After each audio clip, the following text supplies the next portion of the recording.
Hello everyone. Welcome to Midnight Story Channel. I'm here to help you today. I know many of you listen to these stories to help you drift off to sleep, and I'm honored to be part of your journey. Before we begin, don't forget to like this video and subscribe to the channel. Also, where are you from and what time are you watching now? Take a deep breath, get comfortable, and allow yourself to relax. Your story is about to begin. The headlights of my weathered Ford pickup sliced through the oppressive darkness, casting fleeting beams across the endless stretch of Grimville Road, a lonely artery winding through the desolate prairies of Thornwick County. I, Caleb Warwick, had been driving for hours, the monotony of the empty highway weaving a hypnotic spell over my senses. The radio had succumbed to a relentless hiss of static long ago, leaving me alone with the low drone of the engine and the restless churn of my thoughts. The dashboard clock glowed a sickly green, its numbers reading 2:49 a.m. I was still a long haul from my brother's ranch in Coldhaven, where I'd promised to help with a cattle drive. Regret gnawed at me for choosing to push through the night, my eyelids heavy, my resolve fraying. I reached for the thermos of stale coffee in the cup holder, its bitter warmth a fleeting jolt against the creeping fatigue.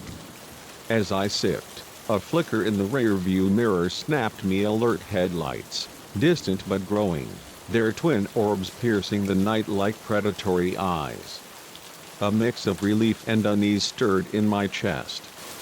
The presence of another vehicle on this forsaken road was a comfort, a reminder that I wasn't entirely alone in the vast emptiness of Thornwick's plains. Yet something about the speed of their approach, the way they devoured the distance between us, sent a shiver racing down my spine. Within moments, the vehicle was on my tail, its headlights flooding my cab with a harsh glare.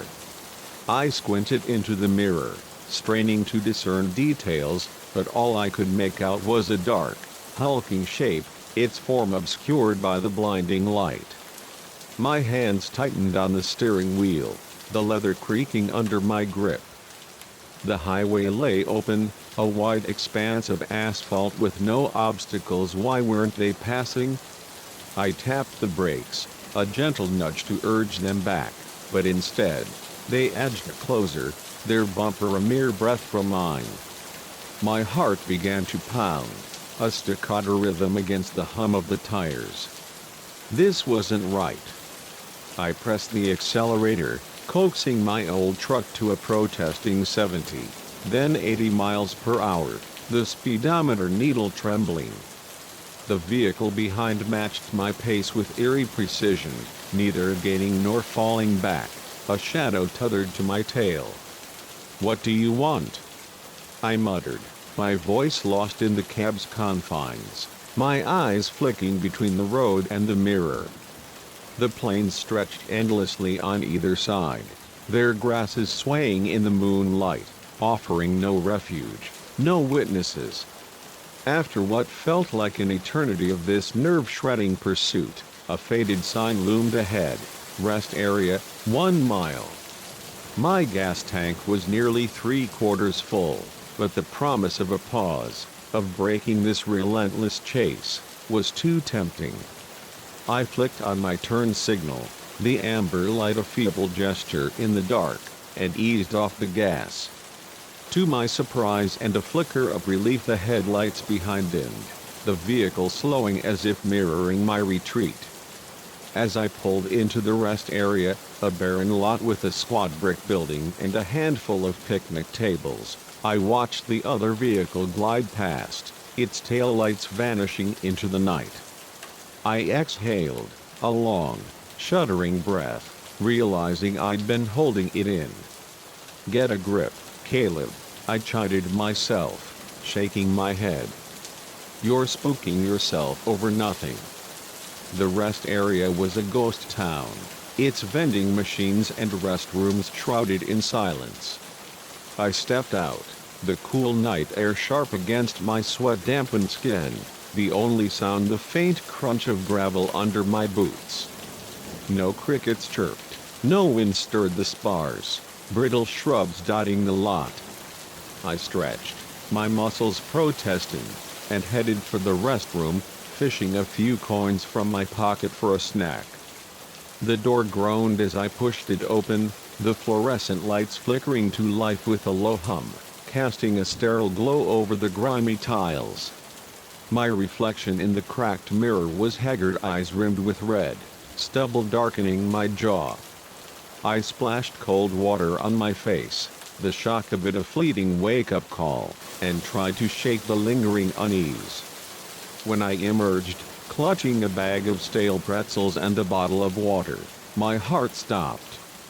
Parked beside my truck was a vehicle I hadn't noticed before, a sleek, black SUV, its lines too pristine for this dusty outpost.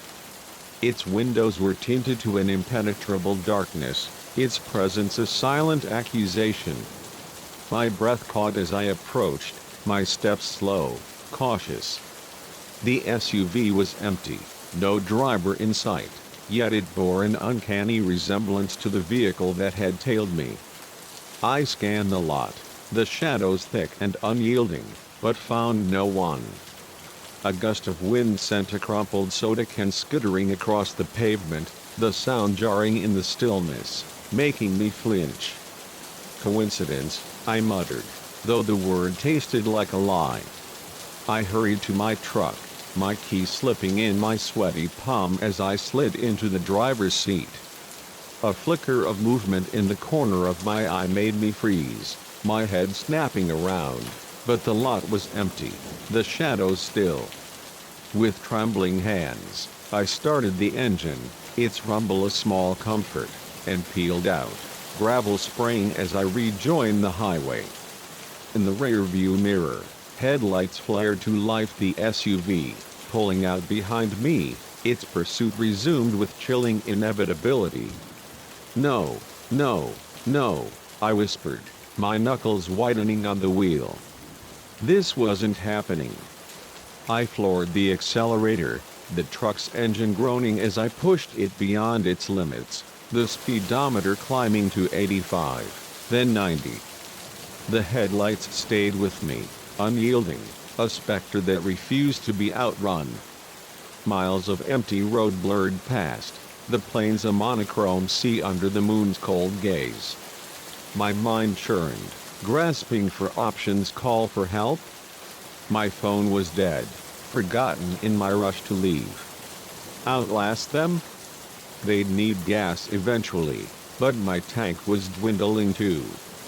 Evasive maneuvers, like in the action films I'd watched as a kid, flickered through my thoughts, but the truck was no sports car, and Grimville Road offered no turns to exploit.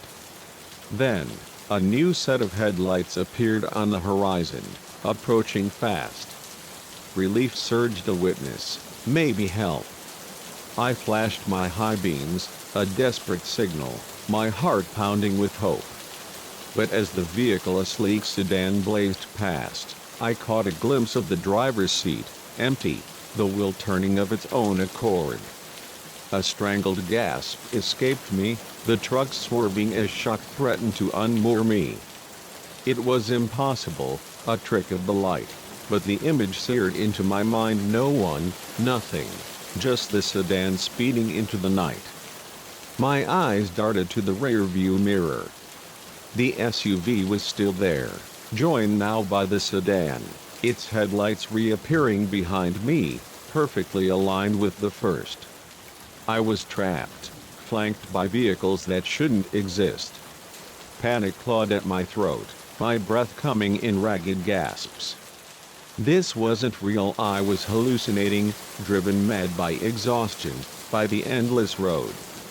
I shook my head, gripping the wheel tighter, willing the nightmare to end. But when I looked ahead, my blood froze. More headlights emerged, first a few, then dozens, a constellation of lights speeding toward me, their beams slicing through the dark. As they closed in, I saw the truth. Every vehicle was empty, driverless, moving with a precision that mocked the natural order.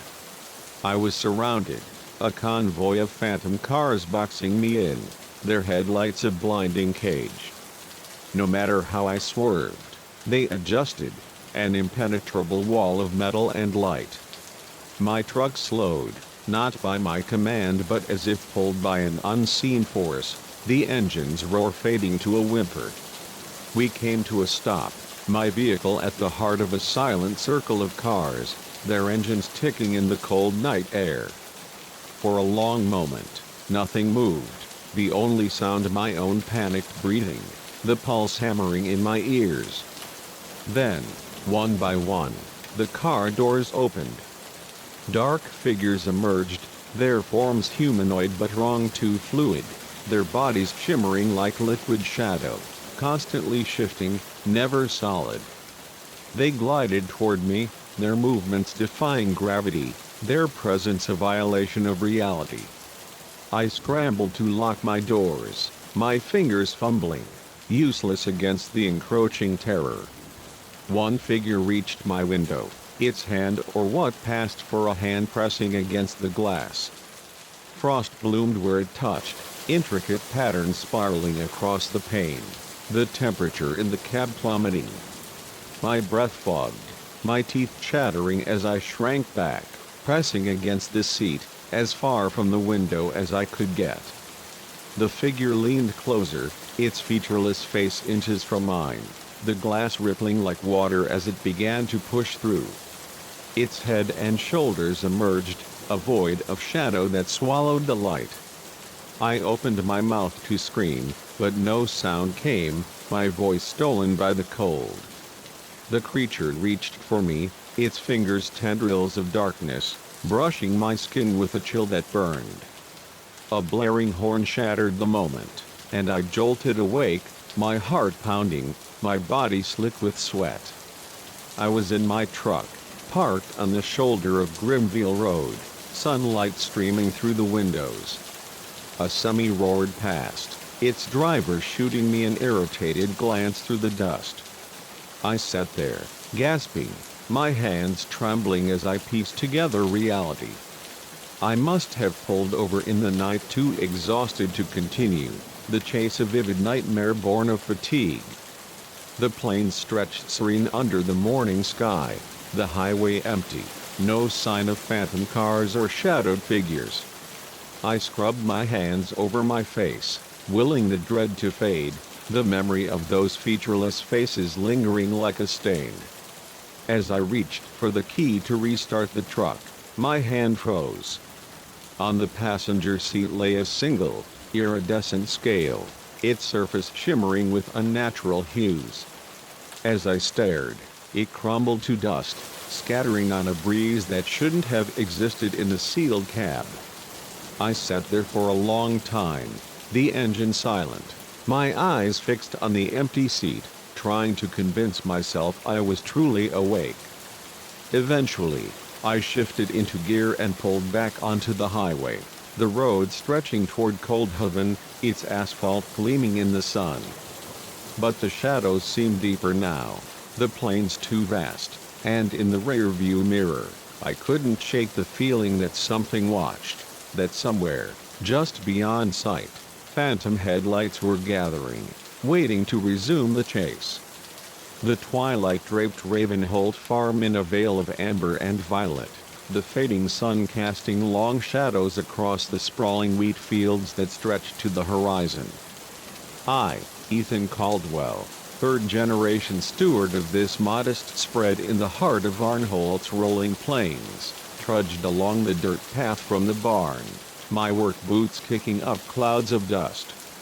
The evening chores were done, cattle fed, tools stowed, and the promise of a cold ale and a quiet night in front of the television beckoned from the farmhouse. The air was thick with the earthy musk of late summer, a warm breeze whispering through the golden stalks, carrying the faint hum of cicadas.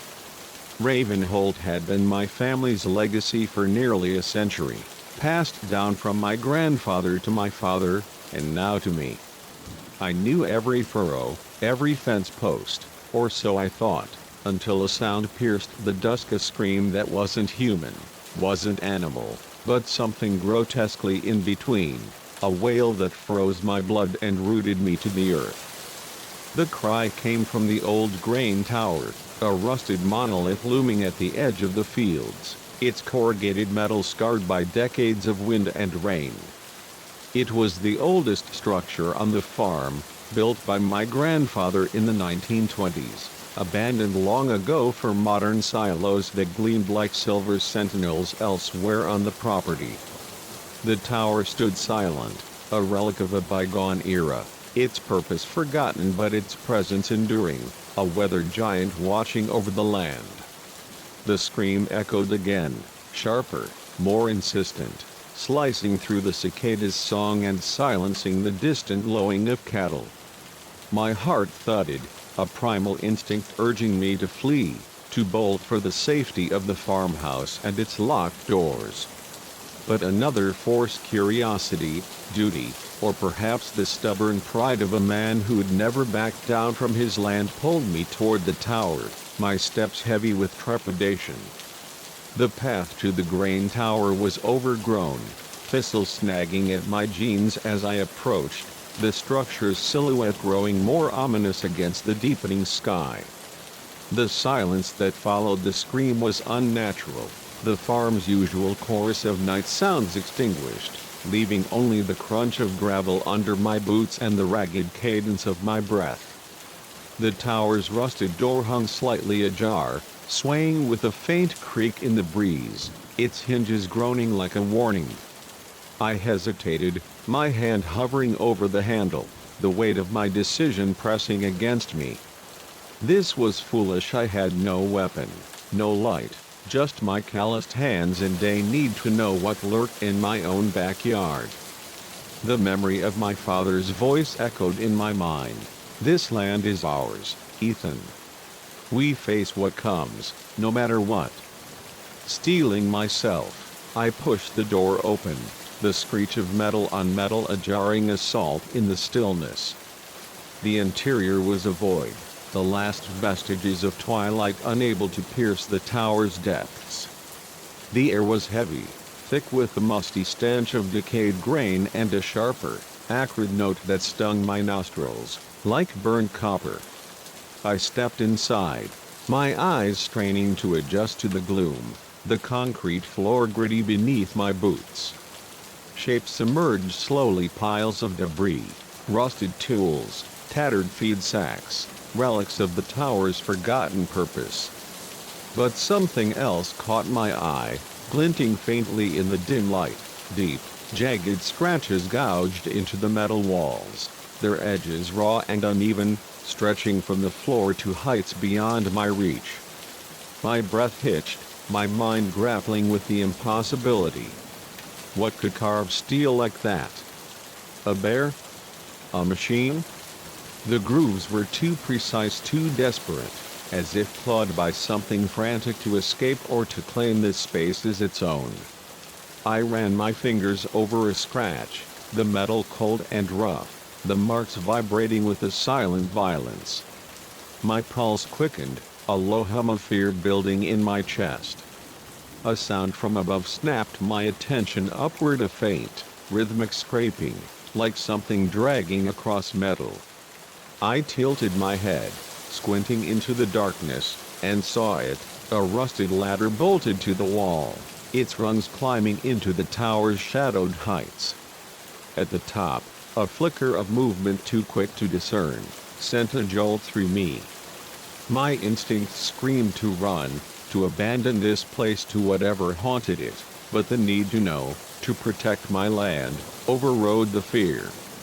I gripped the ladder, the cold metal biting into my palms, and began to climb, each rung a step deeper into the unknown.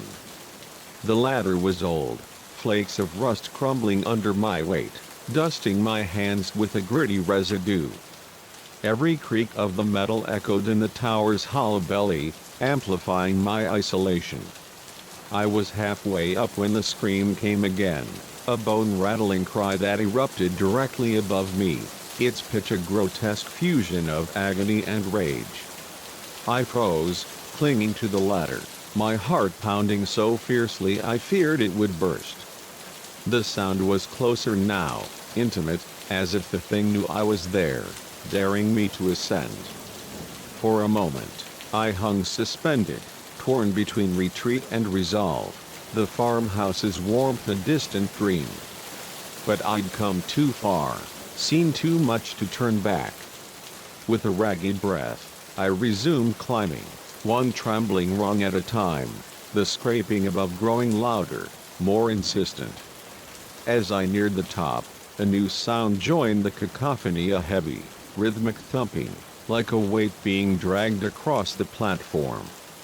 My arms burned, my legs quaked, but I pushed on, driven by a compulsion I couldn't name.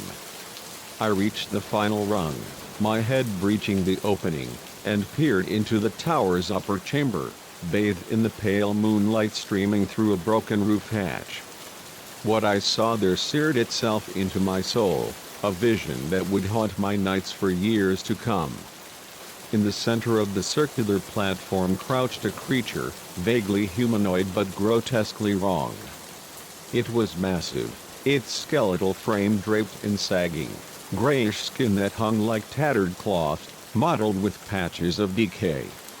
Its limbs were unnaturally long, spindly, ending in claws that scraped the metal floor, each movement a grating screech that matched the sound I'd heard. But it was the face or lack thereof that turned my blood to ice. Where eyes should have been were dark, hollow sockets, twin voids that seemed to drink the light.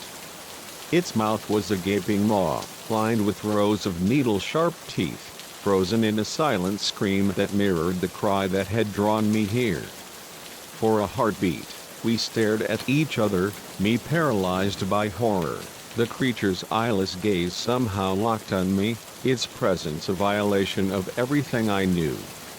Then it moved, lunging with a speed that defied its size, its claws slashing the air inches from my face. Instinct took over. I released the ladder, letting myself fall, the world spinning as I plummeted through the darkness.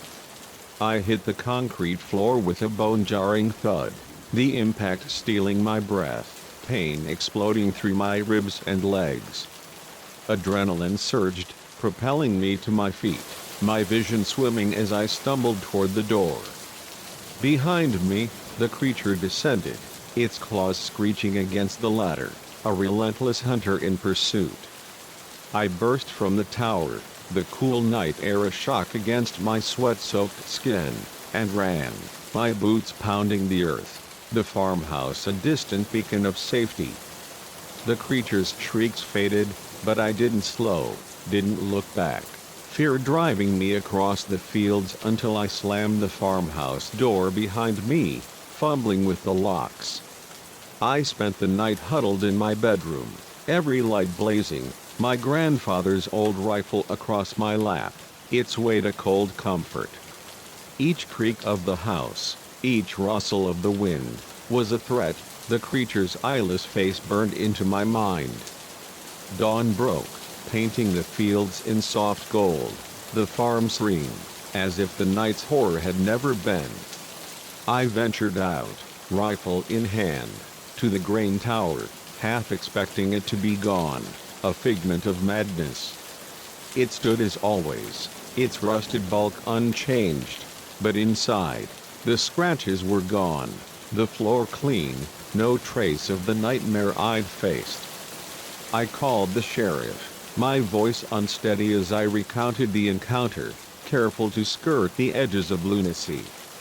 The deputy who came was kind but skeptical, finding nothing, no marks, no signs of disturbance.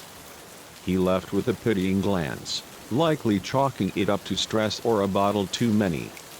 But I know what I saw, what I felt, the cold of those claws, the void of that gaze. Ravenholt Farm is my blood, my legacy, but for the first time, I'm considering selling, leaving this land to its secrets. Each night, as the sun sinks and the fields darken, I find myself watching the grain tower, its silhouette a silent threat. The cicadas sing, The cattle low, but beneath it all, I hear the echo of that scream, feel the weight of those eyeless sockets. Whatever that wraith was, it's still out there, waiting in the tower's shadowed heart, patient, eternal. And I fear that one day, it will come for me again, its hunger undimmed, its scream a call I cannot ignore. The sun was a dying ember on the horizon, painting the endless fields of Elderglen's heartland in hues of crimson and gold. I, Lila Morrow, gripped the wheel of my battered hatchback, the engine's faint rattle a constant companion on this cross-country odyssey. At 29, I'd left behind a soul-draining office job in Havensport, sold my meager possessions, and set out to chase the freedom I'd dreamed of since childhood. The open road was my canvas, each mile a stroke of adventure, each new horizon a promise of reinvention. For weeks, I'd thrived on the thrill-stunning vistas, quirky roadside diners, late-night campfires with fellow wanderers, but as I pushed deeper into the rural expanse, the romance of the journey began to fray. Long stretches of monotonous highway, fields of sorghum and barley blurring into sameness, had dulled my spark. The thermos of gas station coffee was bitter, the greasy diner burgers a fading novelty. When my car emitted a sharp, grinding clank somewhere in the middle of Elderglen's nowhere, my heart sank, the dream threatening to unravel. I'm no mechanic, but the noise was ominous, a death knell for my aging hatchback. I coaxed it along for another hour, the clanking growing louder, more insistent, until the dashboard warning lights flared like a distress signal. Just as the sun dipped fully below the horizon, plunging the world into twilight, the engine gave a final, shuddering gasp and died. I coasted to the shoulder of Duskmire Road, a lonely strip of asphalt flanked by swaying fields, a plume of acrid smoke curling from under the hood. I stepped out, the air heavy with the scent of burnt oil and dry grass, and popped the hood, the engine's innards a mystery to my untrained eyes. It was clear this was no roadside fix, something vital had broken, leaving me stranded under a sky bruising into night. I reached for my phone, my lifeline, only to find the battery dead, its screen a blank accusation. In my rush to hit the road that morning, I'd forgotten to charge it, a rookie mistake that now loomed like a catastrophe. Panic crept in, a cold weight in my chest, as I scanned the horizon. Nothing but fields stretched in every direction, their golden stalks swaying in the fading light, the last vehicle a pickup having passed over an hour ago. I was alone, miles from the last hamlet, a speck called Thornwick, and who knew how far from the next. A faded sign up the road caught my eye, Crowley's Crossing, Pop 287, 5 miles. It wasn't much, but it was my best hope for a mechanic, a phone, anything to pull me from this limbo. I hesitated, weighing my options: walk to town in the gathering dark or hunkered down in the car until morning. The thought of spending the night here, exposed and vulnerable, tipped the scales toward action. Just as I resigned myself to the trek, the low rumble of an engine broke the silence, a beacon of hope in the dusk. Headlights pierced the gloom, growing brighter as a vehicle approached a weathered flatbed truck, its paint chipped, its frame sagging with age. It slowed, pulling alongside me, and the driver leaned out, his face shadowed by a worn baseball cap. "Car trouble?" he called, his voice warm, almost neighborly, though it carried a faint edge that prickled my skin. I nodded, forcing a smile to mask my desperation. "Yeah," engine gave out.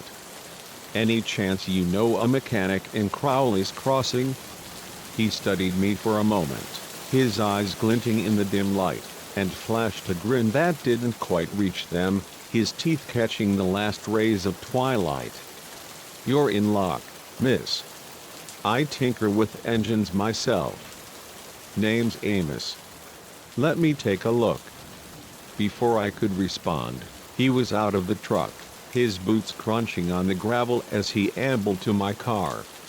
His hands were rough, calloused, the kind that spoke of hard labor, but something about his demeanor, the way his gaze lingered, assessing, set my nerves on edge. I watched as he peered under the hood, muttering to himself, his fingers probing the engine's guts. "Well, damn," he said after a moment, straightening up. "Looks like your alternator's shot, took out half the system with it. This old girl ain't moving without a tow." My stomach dropped, the word expensive flashing in my mind.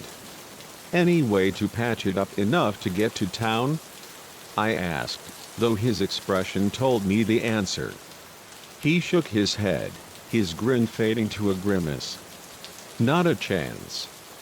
But I can tow you to my shop in Crowley's Crossing, get it sorted proper. No trouble at all." The offer was a lifeline, but every instinct screamed caution. Amos's friendliness felt like a mask, his eyes too sharp, too knowing. The road was empty, the field silent, and the idea of climbing into a stranger's truck sent a shiver down my spine. But darkness was falling fast, the stars winking into view, and staying here wasn't an option. "That's really kind," I said, my voice steady despite the tremor in my chest. "I appreciate it." He waved off my thanks, his grin returning, wider now, almost predatory. "Always happy to help a wayfarer. Hop in, Lila. We'll get you fixed up." I froze, my breath catching. I hadn't told him my name. The realization was a cold splash, my mind racing for an explanation. Maybe he'd seen my license plate, checked a database. But the unease solidified as I noticed his hands, the creases of his knuckles dark with something that wasn't grease. In the fading light, it looked disturbingly like blood, crusted and flaking, a stain that spoke of violence, not machinery. My pulse surged, my smile faltering as I tried to act unfazed. "Sure, let me grab my bag," I said, stepping toward my car, my mind screaming to run. Amos turned to fetch a tow cable from his truck, and in that moment, I made my choice. I bolted, my sneakers pounding the asphalt, the fields a blur as I sprinted into the darkness. A shout erupted behind me, Amos's voice, no longer warm but sharp, menacing. "Lila, don't be foolish." I felt a hand graze my shoulder, his grip iron, but I twisted free, adrenaline fueling my escape. Something cold pressed against my side, a knife, its edge a whisper of death. "Get in the truck," he growled, the mask gone, his tone a promise of pain. "Don't make this harder than it needs to be." Terror clawed at my throat, but I acted on instinct, driving my elbow back into his ribs with all my strength. He grunted, his grip loosening, the knife clattering to the ground. I didn't look back, didn't pause to see if he'd recovered. I ran, plunging into the sorghum fields, the stalks swallowing me as I tore through them, their sharp leaves slicing my arms, my face. Amos's curses echoed, his heavy footsteps crashing behind me, but the field was my ally, its density slowing him. My lungs burned, my legs screamed, but fear was a relentless spur, driving me deeper into the night. The fields gave way to muddy ditches, then more fields, the stars my only guide as I ran, blind and desperate, until the first streaks of dawn painted the sky. My body was a mass of aches, my clothes torn, my skin scratched and bleeding, but I didn't stop, couldn't stop, the memory of Amos's blood-stained hands a lash at my back. Mid-morning, I stumbled onto a highway, my strength nearly spent, my vision blurring. A delivery van slowed, its driver a middle-aged woman with kind eyes gaping at my wild appearance. "Dear God, what happened?" she asked, her voice trembling with concern. I collapsed into her passenger seat, gasping out my story, the words tumbling over each other. Amos, the knife, the blood, the chase. She drove me straight to the sheriff's office in a nearby town, her hand steady on the wheel as she murmured reassurances. The authorities listened, their faces grim, and launched an investigation that peeled back layers of horror. Amos was no lone predator but part of a network, a web of predators who preyed on travelers along Elder Glen's backroads, luring them with false kindness. My car, they found, was fine. The battery had been disconnected, a simple trick to strand me, to make me vulnerable. It's been months since that night, and I'm back in Havensport, my wanderlust replaced by nightmares of Duskmire Road, of hands stained with blood, of a knife's cold edge. The freedom I sought feels like a distant dream, overshadowed by the screams of those who didn't escape, the ones whose fates I can only imagine. I tell my story now, to anyone who'll listen, a warning etched in fear: trust your instincts, heed the prickle of unease. Out there, on the open road, freedom and danger are entwined, and sometimes, the monsters wear friendly faces, waiting by the roadside with a smile that doesn't reach their eyes, ready to offer a hand that leads only to darkness. The Caribbean sun blazed overhead, its golden rays dancing across the turquoise waves as the starlit Voyager, a gleaming leviathan of luxury, cut through the sea. I, Nora Hale, stood on the deck, the salty breeze tugging at my hair, my heart alight with the thrill of this long-awaited adventure. At 32, I'd scrimped and saved for months to celebrate my recent promotion with a 2-week cruise, splurging on a cabin with a private balcony that promised endless vistas of ocean and sky. The brochure had painted a dreamscape of sun-soaked days, starlit nights, and memories to cherish forever, a far cry from my desk-bound life in Varnholt. But as I settled into the rhythm of shipboard life, a shadow crept beneath the surface, a whisper of dread that would transform my paradise into a nightmare from which I feared I'd never escape. The journey began as a fairy tale. Boarding the starlit Voyager was like stepping into a floating palace, its grand atrium soaring with crystal chandeliers, its decks a labyrinth of opulence, sparkling pools, gourmet restaurants, a casino pulsing with neon and excitement. My cabin was a haven, its balcony a window to the sea's vast embrace, the gentle lap of waves a lullaby that promised peace. That first evening, I met my cabin neighbor, a warm, silver-haired woman named Evelyn, a seasoned cruiser with a trove of stories about distant ports and moonlit dances. We bonded over cocktails at the ship's bow, her laughter a melody against the hum of the engines, and made plans to share breakfast the next morning at the Horizon Cafe. But when dawn broke, Evelyn was nowhere to be found, not at breakfast, not at lunch, not at the evening's gala. At first, I brushed it off. The ship was a city afloat, with thousands of passengers and endless diversions. Perhaps she'd met new friends or lingered too long at the blackjack tables. But as days passed without a glimpse of her, a gnawing unease took root. The ship's vibrancy began to feel hollow, its polished surfaces masking something unsettling. On the third day, I approached our cabin steward, a young man named Mateo, his smile practiced but strained. "Have you seen Evelyn, the woman in the cabin next to mine?" I asked, describing her silver curls and infectious laugh. His brow furrowed, confusion clouding his eyes. "I'm sorry, miss," he said, his accent thick. But that cabin's been empty this whole voyage. No one's registered there. I insisted he was mistaken, my voice rising with a mix of frustration and fear. I met her, talked to her. She was real. Mateo's concern deepened, his gaze flickering as if weighing my sanity, and I saw the question in his eyes. Had the sun and sea air addled my mind?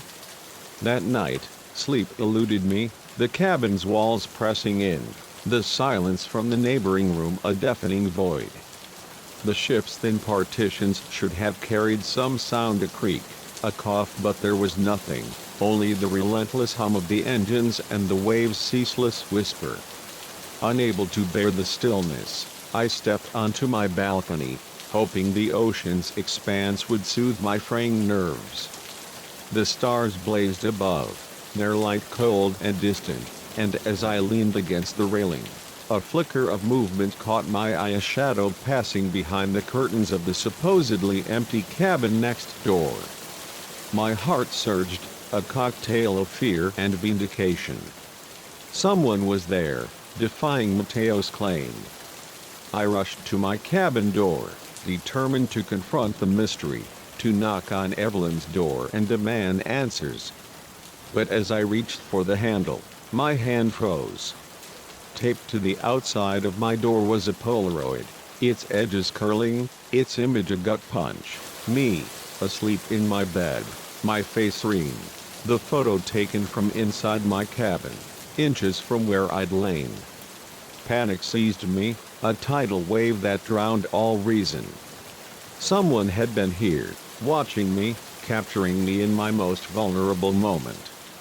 My hands trembled as I bolted the door, wedging a chair under the handle for good measure, and spent the night curled in the corner, eyes darting to every shadow, every creak of the ship a threat. Dawn brought no relief, only a resolve to act. I marched to the security office, the Polaroid clutched in my hand, my voice shaking as I recounted Evelyn's disappearance, the photo, the shadow. The head of security, a stern man named Captain Vargas, listened with a frown, his eyes narrowing with impatience. "We take passenger safety seriously, Miss Hale," he said, his tone clipped, "but our logs show no Evelyn on board, and the cabin is unoccupied. As for the photo, are you certain you didn't take it yourself? Perhaps a prank?" His dismissal was a slap, his words implying I was unhinged or attention-seeking. "I didn't take this," I snapped, shoving the Polaroid across his desk. "Someone was in my cabin." Vargas promised to investigate, but his skepticism was palpable, his assurances hollow. Frustrated and terrified, I took matters into my own hands, my eyes sharpened to the ship's undercurrents. I began to notice patterns, crew members exchanging furtive glances when they thought no one watched, their smiles too fixed, their movements too coordinated. Shadows lingered near my cabin at odd hours, figures vanishing when I turned to look. The ship's vibrancy felt like a stage play, its cheer a mask over something rotten. Then came the vanishings.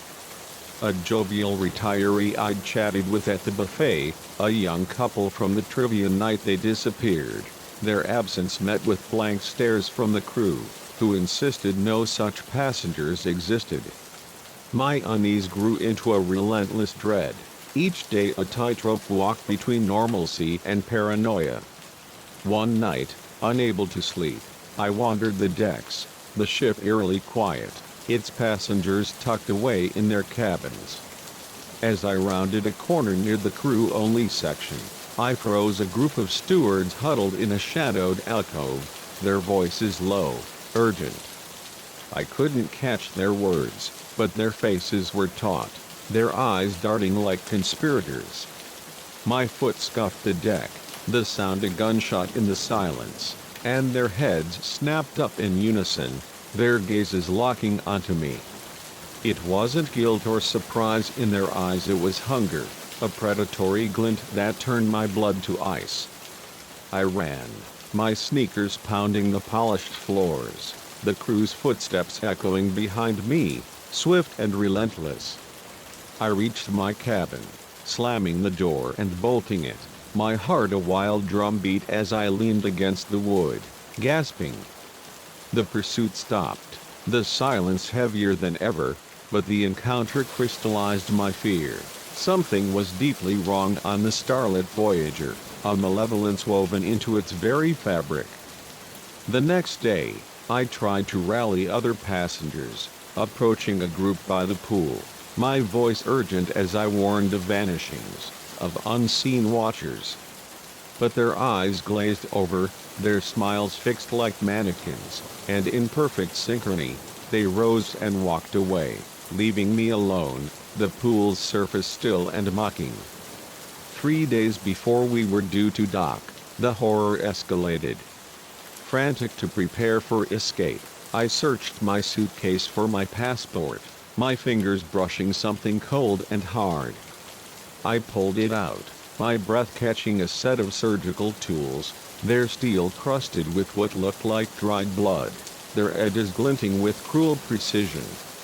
I hadn't packed them, would never have touched such things, but a memory flickered, the welcome cocktail on the first night, its sharp aftertaste, the dreamlike haze that followed.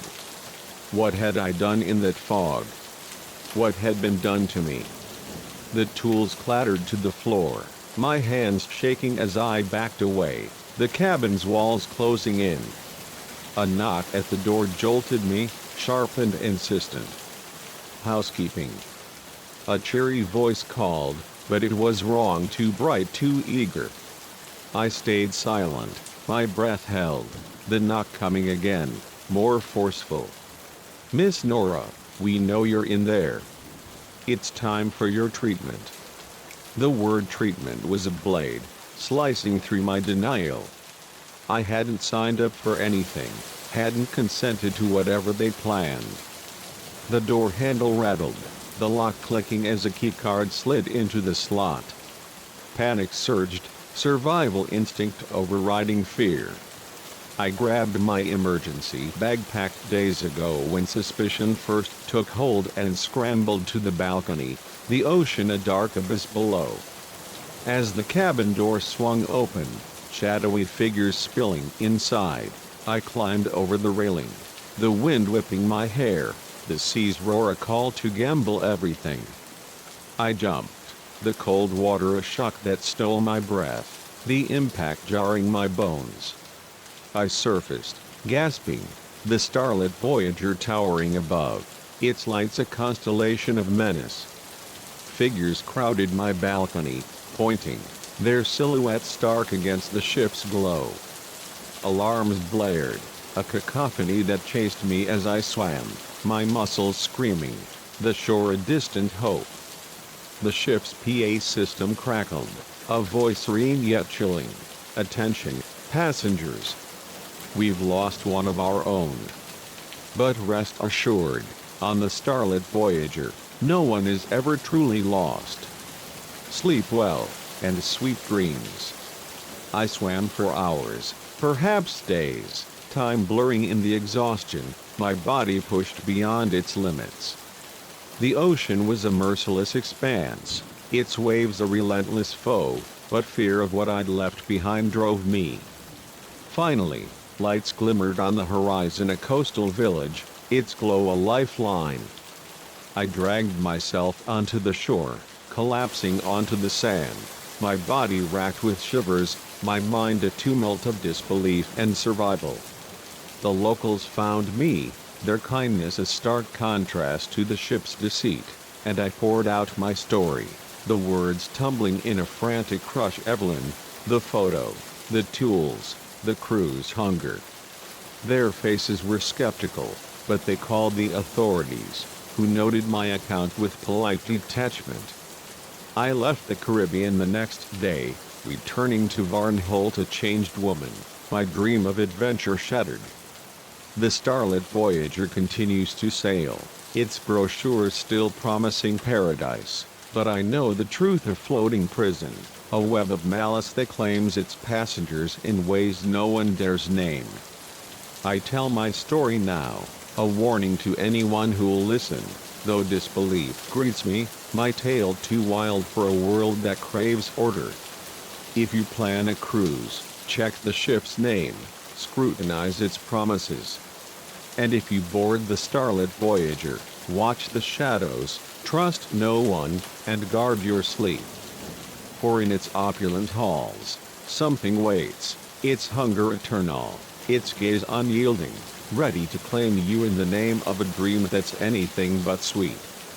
The dawn air was crisp, heavy with the scent of damp moss and pine resin, as I laced up my hiking boots at the edge of Ironwood Forest, a sprawling wilderness in the heart of Elderglen. I, Nora Vance, had been a devoted trekker since my teens, my soul tethered to the wild places where city noise faded and the earth's pulse was all that remained. At 30, I'd scaled jagged peaks, navigated swollen rivers, and even aided lost hikers in distress, but nothing had prepared me for the terror that awaited in Ironwood's shadowed depths. This weekend was a long-planned escape, a chance to explore a remote corner of the forest with my closest friend, Liam, a fellow adventurer whose love for the untamed matched my own. We'd pored over topographic maps and trail logs for months, drawn to Ironwood's reputation as a place of untouched beauty and whispered dangers, tales of disorienting trails and vanished wanderers dismissed by rangers as folklore. Our confidence, perhaps arrogance, blinded us to the truth. Some forests hold secrets that no map can reveal. We set out at first light, our packs heavy with gear, the trail a narrow ribbon winding through towering cedars and ferns that brushed our legs like ghostly fingers. The morning was a symphony of life, warblers trilling, squirrels chattering, the crunch of leaves under our boots a steady rhythm. Ironwood's canopy filtered the sunlight into a dappled glow, its air cool and rich with the musk of decay and growth. For hours, we reveled in the challenge, the steep ascents and rocky descents a test of endurance, the vistas of rolling hills and distant peaks a reward for our sweat. Liam's laughter echoed as he recounted a botched camping trip from our college days, and I felt alive, the forest a cathedral where worries dissolved. But as noon approached, a subtle shift crept in, a hush that dulled the forest's vibrancy, the air growing heavier, as if the trees themselves were watching. Liam, look at this, I called, my voice tinged with curiosity as I paused by a massive cedar, its bark scarred with intricate carvings.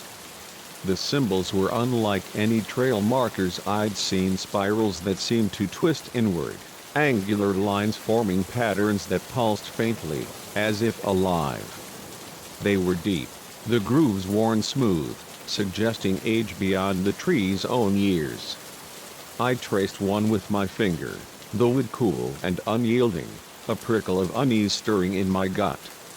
Weird, Liam said, squinting at the marks, his brow furrowing. Maybe some art project? Hippies messing around? His tone was light, but his eyes betrayed a flicker of doubt, mirroring my own. I nodded, forcing a smile. Yeah, probably. But the symbols lingered in my mind, their shapes unsettling, as if they whispered secrets I wasn't meant to hear. We pressed on, the trail winding deeper into Ironwood's heart, but the forest's vitality seemed to wane. The birds fell silent, their songs replaced by an oppressive quiet, the only sounds our breathing and the snap of twigs underfoot. The trees grew denser, their branches interlocking overhead, the light dimming to a twilight gloom despite the midday sun. More symbols appeared, etched into every few trees, their patterns growing more complex, more insistent, as if marking a path we hadn't chosen. Nora, Liam said, his voice low, a thread of tension woven through it. "Have you noticed no animals? No birds, no squirrels, nothing?" I stopped, my ears straining. He was right, the forest was a void, its life extinguished, the silence a weight that pressed against my chest. "Maybe we scared them off," I offered, but the words felt hollow, a lie to quell the fear clawing at me. "Let's head back. We can try another trail tomorrow." Liam nodded, his jaw tight, and we consulted our map and GPS, plotting a return to the trailhead. But as we retraced our steps, the forest defied us. Landmarks we'd noted, a gnarled stump, a moss-covered boulder, were gone, replaced by unfamiliar trees and paths that twisted into nowhere. The symbols were everywhere now, carved into nearly every trunk, their lines glowing faintly in the dim light, a silent command guiding us deeper. Panic crept in, a cold realization: we were lost, Ironwood's paths shifting like a living maze. "This is impossible," Liam muttered, his fingers fumbling with the GPS, its screen flickering.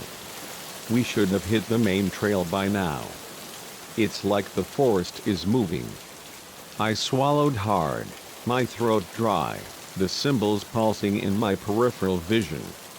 A twig snapped behind us, sharp and deliberate, and we spun, hearts pounding. "Hello?"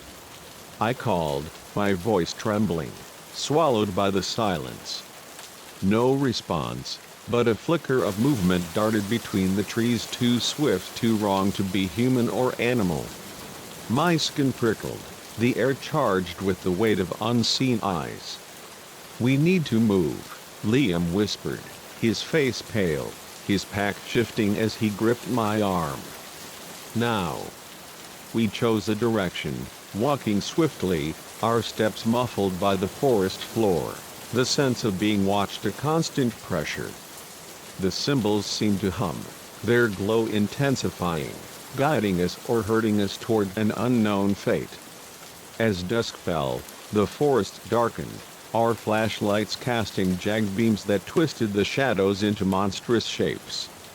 A sound broke the silence, a low, resonant hum, almost words but not quite, rising from the trees like a chant from the earth itself. It grew louder, weaving through my mind, making my head spin, and then, a scream, human, raw, filled with terror, erupted ahead, deep in the forest.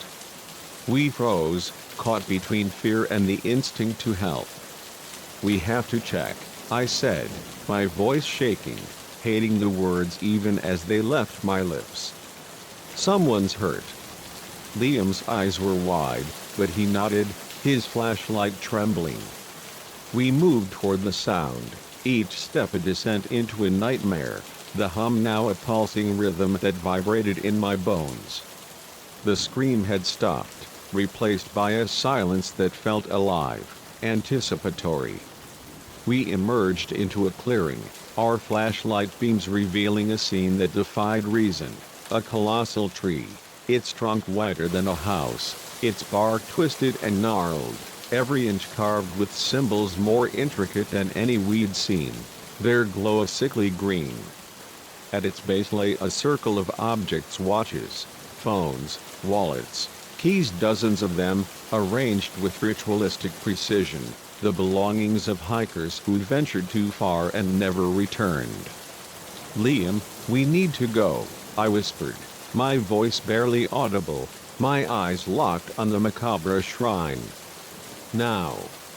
He nodded, his face ashen, but as we turned, my flashlight caught a figure at the clearing's edge, tall, impossibly thin, its limbs too long, its movements a fluid mockery of humanity. Where its face should have been was a smooth, blank expanse, a void that seemed to drink the light. A scream lodged in my throat as more figures emerged, 3, 5, a dozen, their blank faces turned toward us, their bodies swaying like reeds in an unseen wind. The not quite word surged, a deafening chant that pulsed with the symbol's glow, filling the air with a malevolent energy. We ran, branches lashing our faces, roots rising to trip us, the forest a living adversary. The creatures pursued, their movements inhumanly swift, their presence a shadow that pressed against our backs. The symbols flared, illuminating our path or trapping us in a maze of light and terror. Time blurred, minutes or hours lost in the frantic flight, my lungs burning, my legs leaden. The creatures' chants were a relentless tide, their blank faces flickering in my peripheral vision, always just out of reach, toying with us. Then, miraculously, we burst onto a paved road, the asphalt a jarring contrast to the forest's chaos. We didn't stop, sprinting until we reached Liam's Jeep at the trailhead, its familiar bulk a lifeline. I fumbled with the keys, my hands shaking, and we peeled away. The engines roared, drowning out the forest's hum. In the rearview mirror, I glimpsed them, blank faces watching from the tree line, their forms dissolving into shadow as ironwood receded. We drove to the ranger station, our story spilling out in a frantic rush, but the officers' faces were skeptical, their searches yielding nothing, no symbols, no clearing, no trace of the horror we'd faced. They chalked it up to exhaustion, dehydration, a shared delusion. It's been 6 months, and I haven't set foot in a forest since. Liam's the same, our friendship strained by the unspoken weight of that night. We don't talk about ironwood, but I see the fear in his eyes, mirrored in my own each time I pass a stand of trees. The city's concrete is my refuge now, but the symbols haunt my dreams, their glow a reminder of what waits in the wild. I write this as a warning: if you hike an ironwood forest, or any untamed place, and find strange carvings on the trees, don't laugh them off. Turn back, leave while you can. For in the deep woods, where the light fails, something watches, its blank gaze eternal, its whispers a call to the lost. And if you hear words that aren't quite words, run and don't look back, for in some forests, getting lost is the least of your fears. The sun hung low over whispering pines, its golden light filtering through the towering evergreens, casting dappled patterns across the forest floor.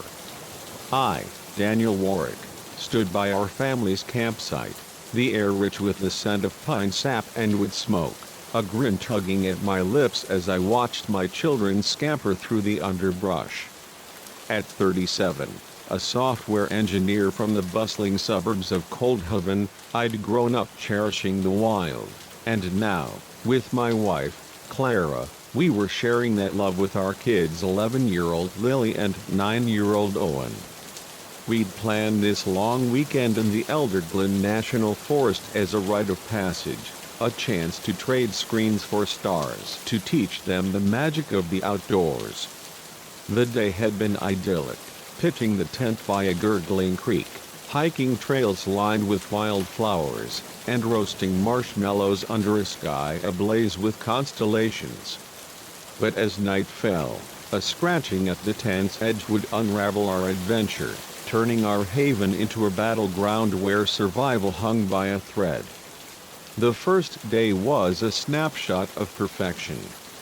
We'd found a secluded site nestled in a clearing, the creek's soft babble a soothing backdrop as we set up our tent, its nylon walls a vibrant blue against the forest's greens. Lily, ever the budding naturalist, darted about, identifying ferns and conifers with a field guide clutched in her hands, her enthusiasm infectious. Owen, more reserved, was content to skip stones across the creek, his laughter ringing as each rock skittered over the water. Clara and I exchanged glances, her hazel eyes warm with contentment, the stress of our city lives melting away. As dusk settled, we gathered around a crackling campfire, the flames casting flickering shadows, the kids' faces glowing as they devoured s'mores and begged for ghost stories. The forest was alive with sound: crickets chirping, an owl's distant hoot, the rustle of leaves in the evening breeze, a symphony that lulled us into a false sense of security. We turned in early, exhausted from the day's exploits, the tent a cozy cocoon where we zipped into sleeping bags, the forest's murmurs a gentle lullaby. I drifted off, Clara's warmth beside me, the kids' soft breathing a reassurance.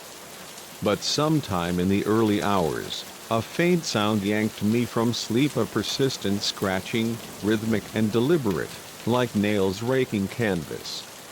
Scratch, scratch, pause. Scratch, scratch, pause.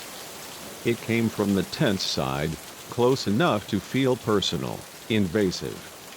I lay still, my heart quickening, trying to rationalize it: a raccoon, maybe, or a curious fox, drawn by the scent of our campfire snacks. The forest was full of life, after all, and we were intruders in its domain. Clara stirred, her voice a whisper in the dark. "Daniel, do you hear that?" "Yeah," I murmured, keeping my tone calm to steady her nerves. "Probably just an animal. I'll check it out." I fumbled for the flashlight, its beam a cold slash of light as I eased the tent flap open, wincing at the zipper's faint rasp. The forest was a wall of shadow beyond the clearing, the trees looming like silent giants, their branches swaying in a breeze I couldn't feel. The scratching stopped the moment I moved, as if the intruder sensed my alertness. I swept the beam across the campsite, expecting to catch a glint of eyes or the scurry of a small creature. Nothing, just the creek's glint, the embers of our fire smoldering, the stillness thicker than it should have been. Then, at the edge of the light, a flicker of movement too high, too large for any raccoon. Eyes glowed back, not the warm amber of a deer or coyote, but a phosphorescent green, unnaturally bright, hovering at a height that defied reason. I froze, the beam trembling in my hand, the eyes vanishing as quickly as they'd appeared. My pulse roared, a primal warning that this was no ordinary animal. I zipped the flap shut, my fingers clumsy, and turned to Clara, forcing calm into my voice. "Didn't see anything. Probably spooked off." She nodded, but her eyes were wide, unconvinced, and we lay awake, the silence now a predator, every rustle a threat. Sleep came fitfully, the night passing without further incident, but dawn brought no relief. I woke with a lingering dread, my eyes scanning the tree line as we prepared breakfast, the kids oblivious to the tension. Lily chattered about a rare moss she'd found, while Owen tossed pebbles into the creek, but I couldn't shake the feeling of being watched, the forest's embrace no longer welcoming but suffocating. The day unfolded under a veneer of normalcy: fishing in the creek, a hike through sun-dappled trails, but my senses were on edge, catching fleeting shadows at the corners of my vision, gone when I turned to look. Clara noticed, her hand brushing mine, her voice low. "You okay? You've been jumpy since last night." "Just tired," I lied, my smile strained. "Didn't sleep well." She didn't press, but her gaze lingered, reading the unease I couldn't hide. That evening, as we gathered around the campfire, the kids roasting marshmallows, the forest's silence deepened, the usual nocturnal chorus absent. The flames crackled, their warmth a fragile barrier against the gathering dark. Lily suddenly froze, her marshmallow stick trembling, her eyes fixed on the tree line. "Dad, what's that?" she whispered, pointing into the shadows. I followed her gaze, my blood icing over. There, just beyond the fire glow, were those green eyes again, glowing with an unearthly intensity, unblinking too high for any natural creature. "Everyone in the tent, now," I said, my voice steady but urgent, rising above the kids' protests. But Dad Owen began, his voice quavering. "Now," I snapped, my tone brooking no argument. Clara ushered them inside, her face pale, while I grabbed a burning branch from the fire, its heat searing my palm as I wielded it like a torch. The eyes vanished, but the underbrush rustled, a deliberate circling that raised the hairs on my neck. I backed toward the tent, my eyes darting, the forest alive with unseen movement. As I reached the flap, a low growl rumbled through the clearing, not animal, not human, but a sound that clawed at my sanity, primal and wrong. Inside, we huddled in the tent center, the kids clinging to Clara, their whimpers soft but piercing. Lily's voice was a whisper. "What's out there, Dad?" I swallowed, searching for words to soothe without lying. "Something curious, probably a bear. We'll stay in here, okay? We're safe." But the words tasted like hash, the growls echo a reminder of the lie. The scratching returned, louder, more purposeful, moving around the tent's perimeter, testing its seams. We held our breath, the flashlight's beam trembling in my hand, casting jagged shadows on the nylon walls. A shape loomed outside, massive, its silhouette distorted, its edges blurring as if not fully of this world. Heavy, ragged breaths followed, each inhale a deep sniff, as if it were scenting us, savoring our fear.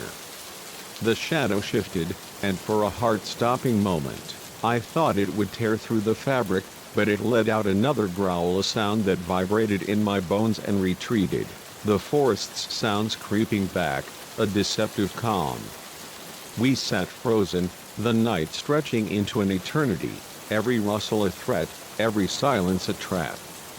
When dawn's first light filtered through the tent, I unzipped the flap, peering out with bated breath. The campsite looked untouched, the fire's ashes cold, the creek glinting innocently. But as I stepped out, my boots sank into the soft earth, revealing tracks large, deep impressions circling the tent, not bear or wolf, but almost human, their toes elongated, tipped with claw marks that gouged the soil. My stomach churned, and then I saw it, a tuft of coarse, black hair snagged on a tent pole, its texture alien, reeking of something musky and foul.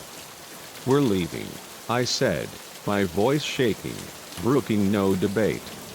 We packed in a frenzy, the kids silent, their usual chatter replaced by wide-eyed fear. Clara's hands trembled as she stuffed sleeping bags into their sacks, her eyes meeting mine, a shared understanding of the horror we'd faced. We tore down the trail, the forest's beauty now a lie, its shadows too deep, its silence too heavy. The car was a sanctuary, its engine a roar of defiance as we sped away, whispering pines shrinking in the rearview mirror. I kept glancing back, half expecting to see those green eyes glowing in the trees, but the road was empty, the forest still. We never returned to Whispering Pines, never camped again. The kids, once eager for adventure, now shy from the woods, their disappointment fading as we later shared the full story, their understanding a bittersweet relief. I've scoured books, forums, legends, Bigfoot, Wendigos, skinwalkers, but nothing fits the creature we faced, its presence too raw, too otherworldly. Clara and I avoid the topic, but the memory lingers, a scar on our family's joy. Each night, as I lock the doors, I hear that growl in my dreams, see those eyes in the dark. Whispering Pines taught me a truth I can't unlearn. The wilderness holds things beyond our ken, predators that hunt not for food but for something deeper, something we can't name. So, if you camp in Elder Glen's forests, listen to the night, trust the prickle of fear. And if you hear scratching at your tent, see eyes that glow too green, don't wait for dawn, run, because some monsters are real, and their hunger knows no bounds. The snow fell in relentless curtains, a swirling white maelstrom that swallowed the world beyond my rig's windshield. I, Lucas Merrow, gripped the wheel of my 18-wheeler, the engine's low growl a steady companion as I navigated Frostville Pass, a treacherous stretch of highway carving through the rugged peaks of Thornwick's northern range.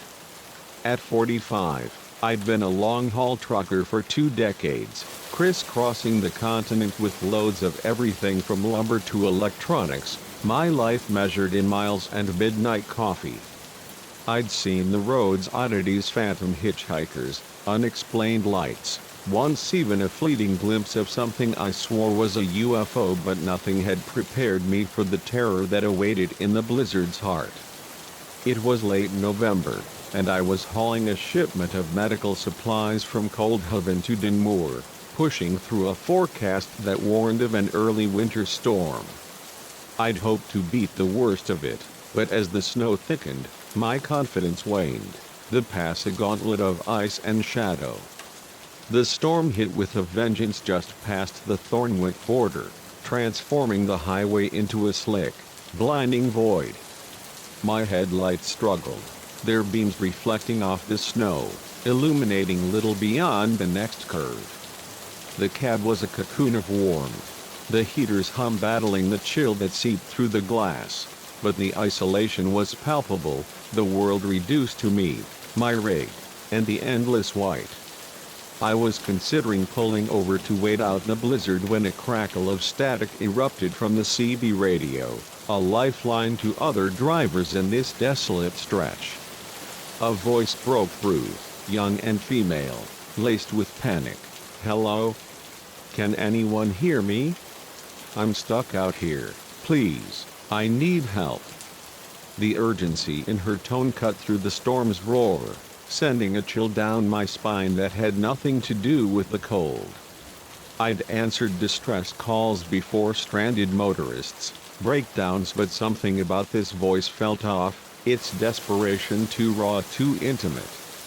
I keyed the mic, my voice steady despite the unease. "This is Iron Ram, what's your situation?"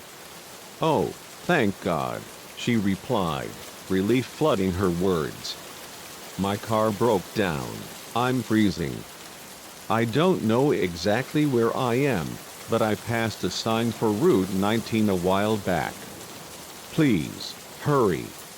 Route 19 was the very road I was on, though I hadn't seen any turn-offs or stranded vehicles in miles. My instincts, honed by years on the road, prickled, but I couldn't ignore a plea for help. "All right, stay calm," I said, peering through the snow for any sign of a car. "Can you see the highway? Hear my rig?" A pause, then her voice, trembling. I think so. There's trees, but I see lights through the snow sometimes. Please, you're close, I know it." I slowed the truck, the tires crunching on fresh powder, my eyes straining for headlights, a glint of metal, anything.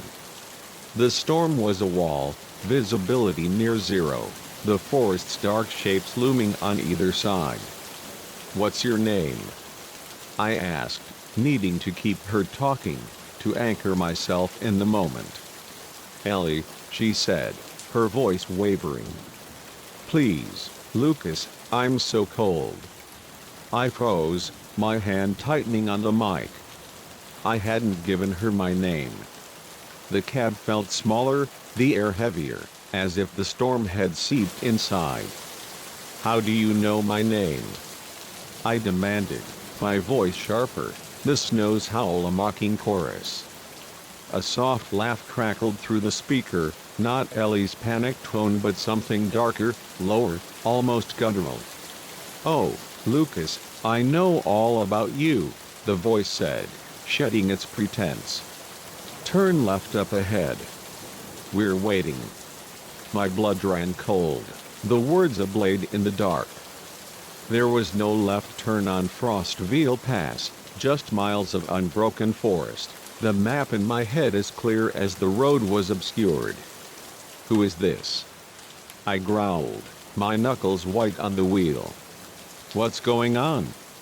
The laugh came again, a sound that crawled under my skin, not human, not animal, but something that mocked both. Turn left, Lucas, it taunted, or we'll come to you.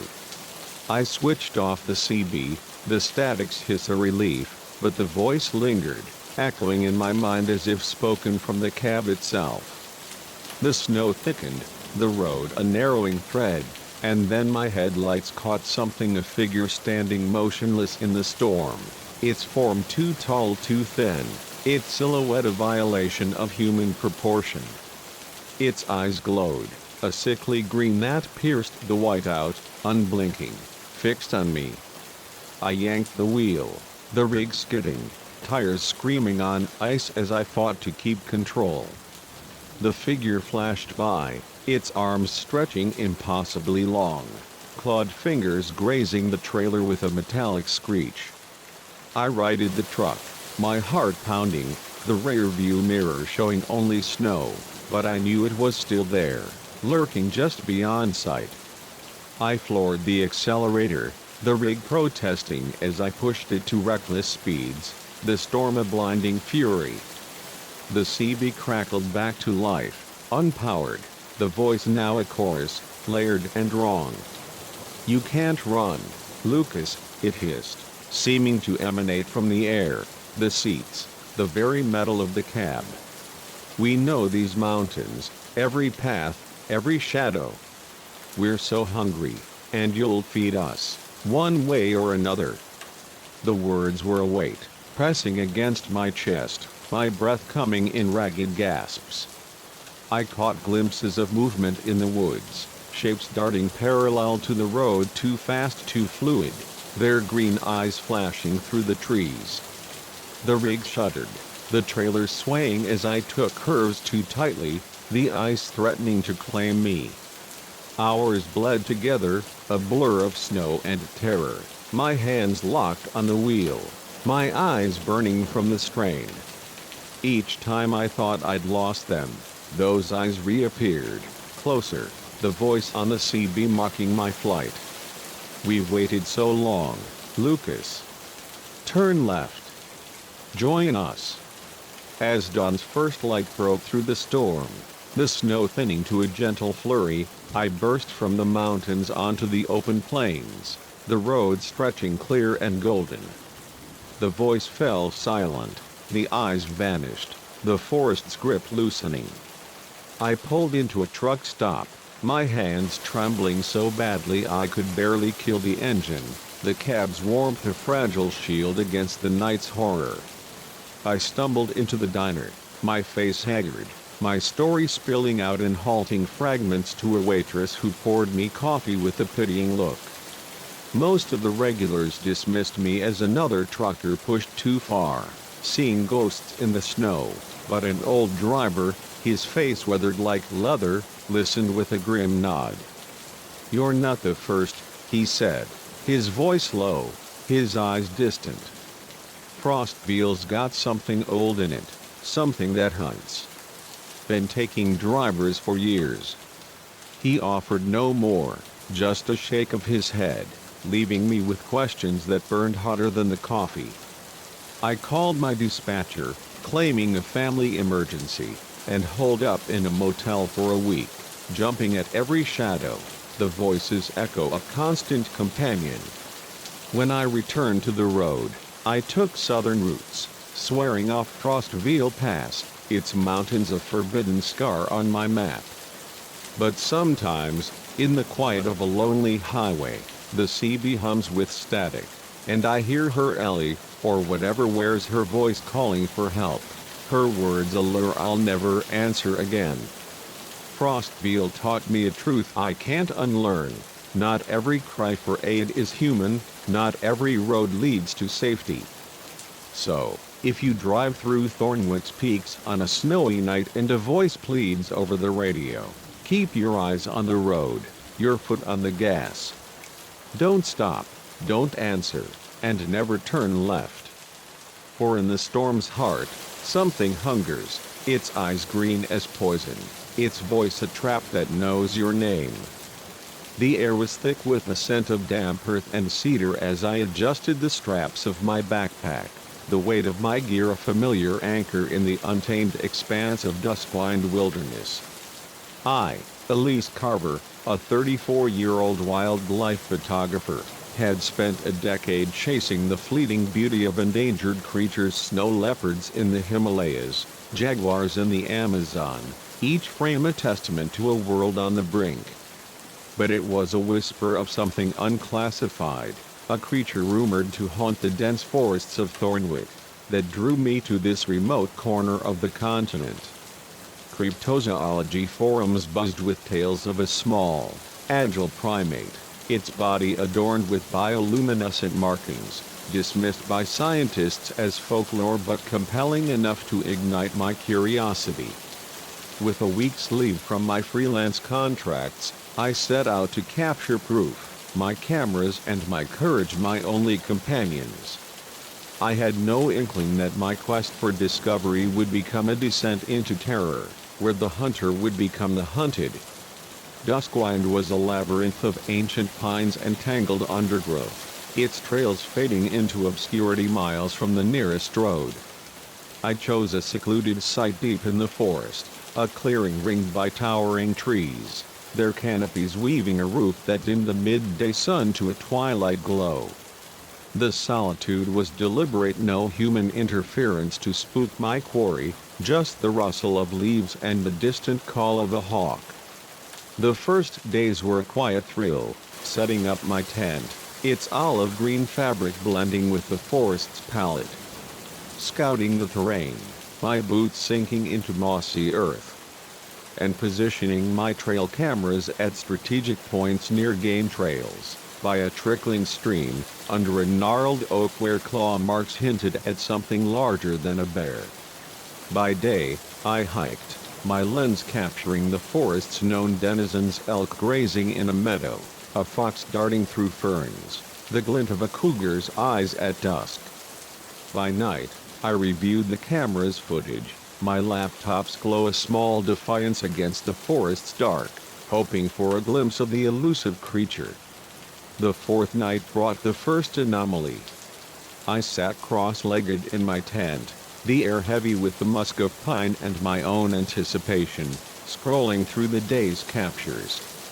A frame froze my breath, a dark blur at the edge of the image, there and gone in a heartbeat. At first, I thought it a glitch, a bat swing or a falling leaf caught in the lens, but the shape was wrong, too solid, too deliberate. I zoomed in, my heart quickening, the blur suggesting a form compact, crouched, not human, not any animal I knew. Excitement surged, a spark of possibility that I'd stumbled onto something extraordinary. I marked the camera's location, a plan forming to reposition it for a clearer shot, dismissing the unease that prickled my skin as mere fatigue. The next night's footage was sharper, the creature's outline unmistakable. It moved on all fours, its gait fluid yet unnatural, its body small but sinewy, no taller than a child but radiating a quiet menace. Faint spots glowed along its flanks, a soft, pulsing light that seemed to breathe with its movements. My pulse raced, a cocktail of awe and trepidation. This was no hoax, no misidentified bear cub. This was new, a discovery that could rewrite zoology.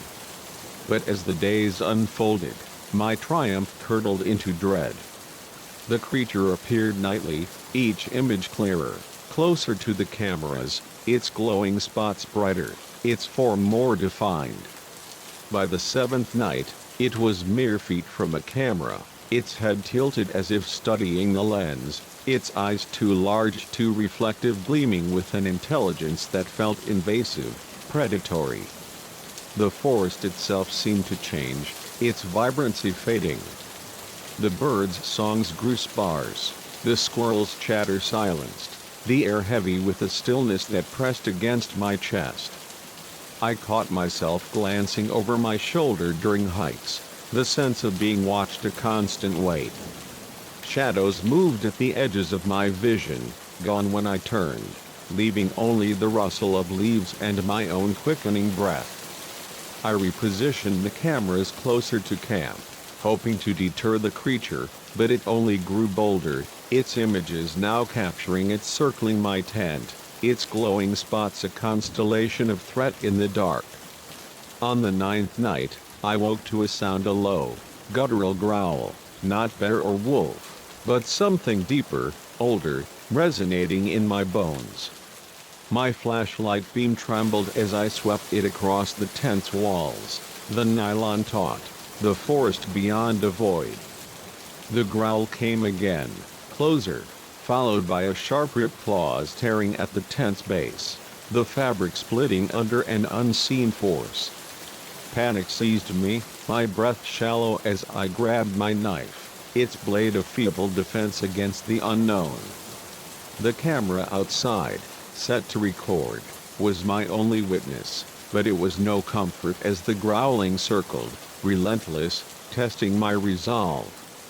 I didn't sleep, my eyes locked on the tent flap, the knife's handle slick with sweat. Dawn brought a fragile reprieve, the forest silent, the growls gone. I stumbled out, my legs unsteady, and found the camera smashed, its casing clawed, its memory card intact but useless without the device.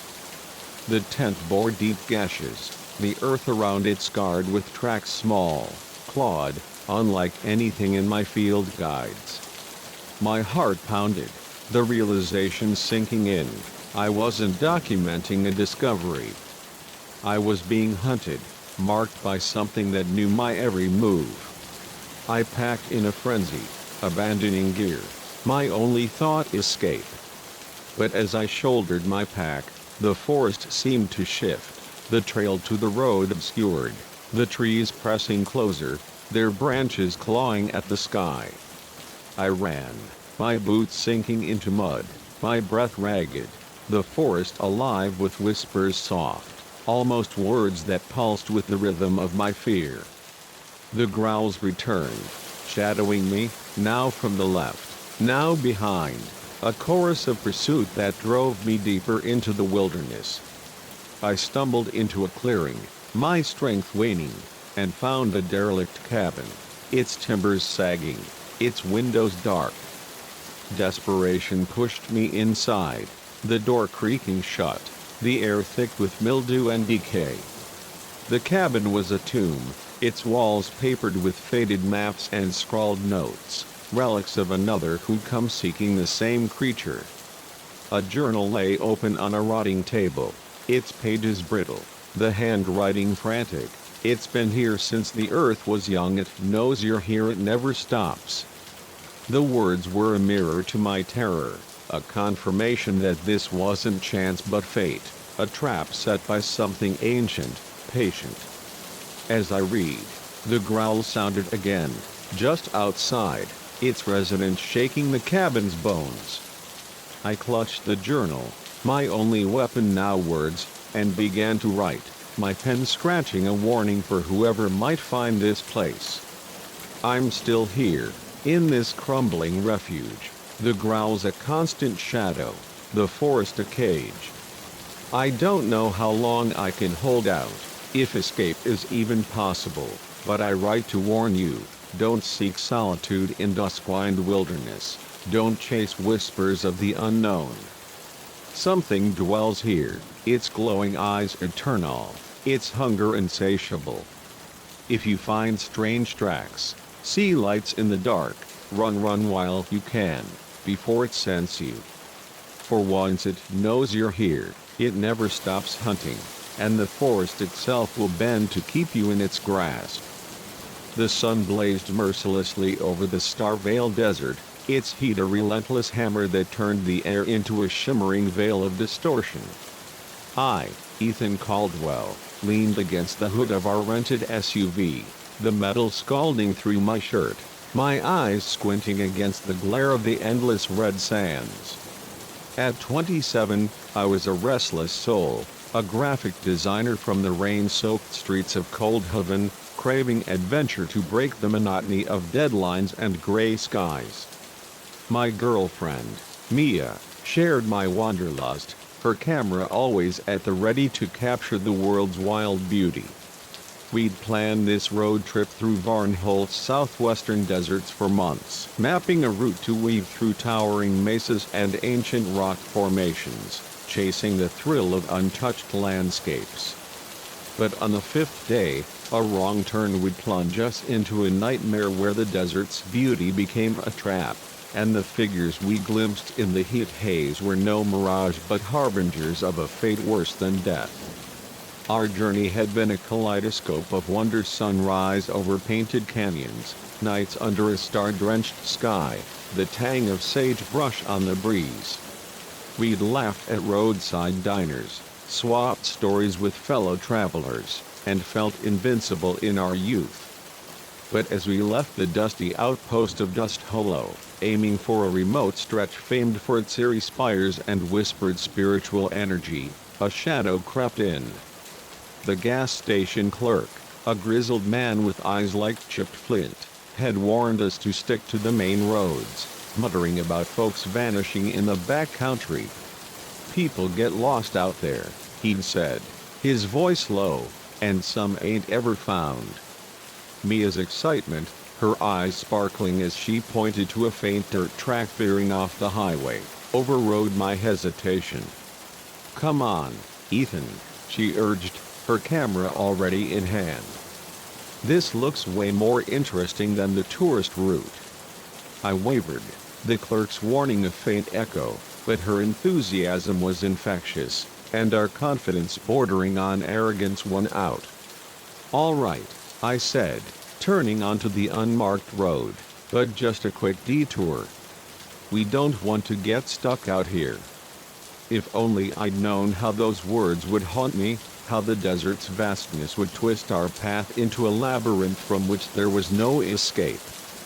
The detour was a revelation at first, the landscape a surreal canvas of sculpted buttes and dunes that glowed like embers in the sun. We stopped often, Mia's camera clicking as she framed jagged spires against the sky, her laughter a melody in the stillness. The heat was oppressive, the air thick with dust, but the beauty was intoxicating, each vista more breathtaking than the last.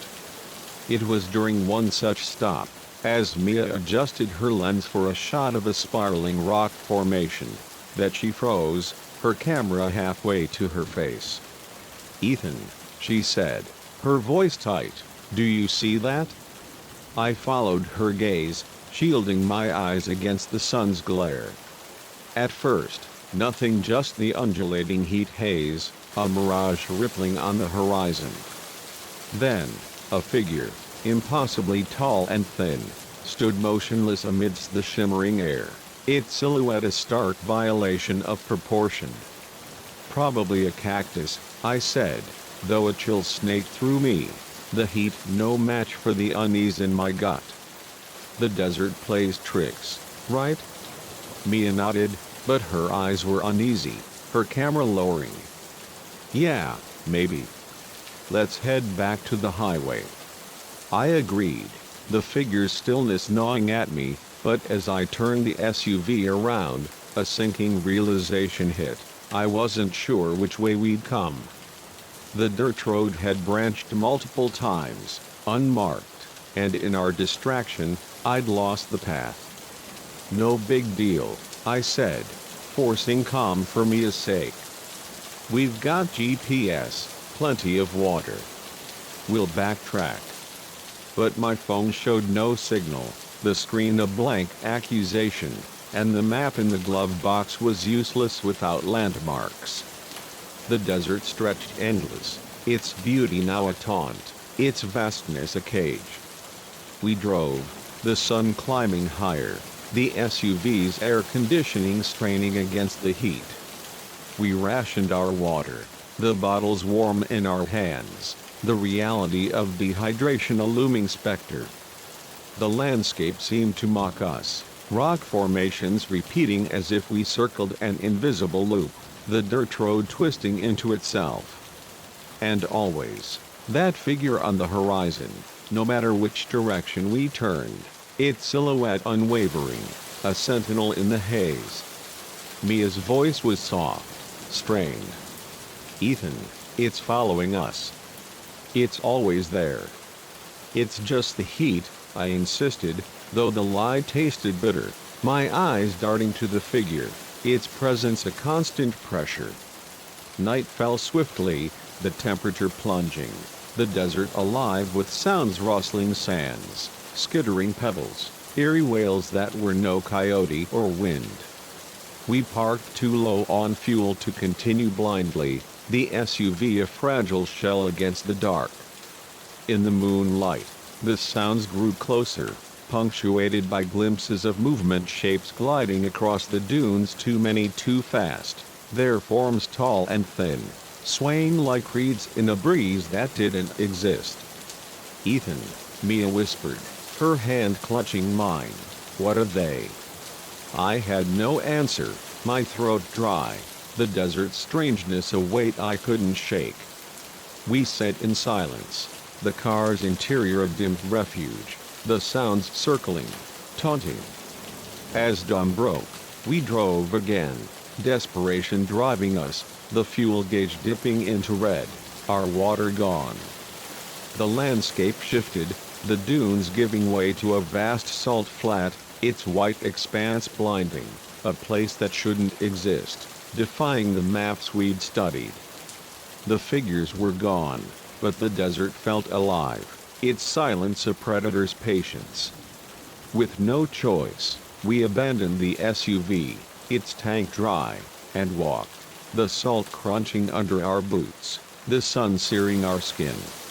Mia collapsed first, her breath shallow, her camera abandoned in the dust. I tried to carry her, my own strength fading, my lips cracked and bleeding.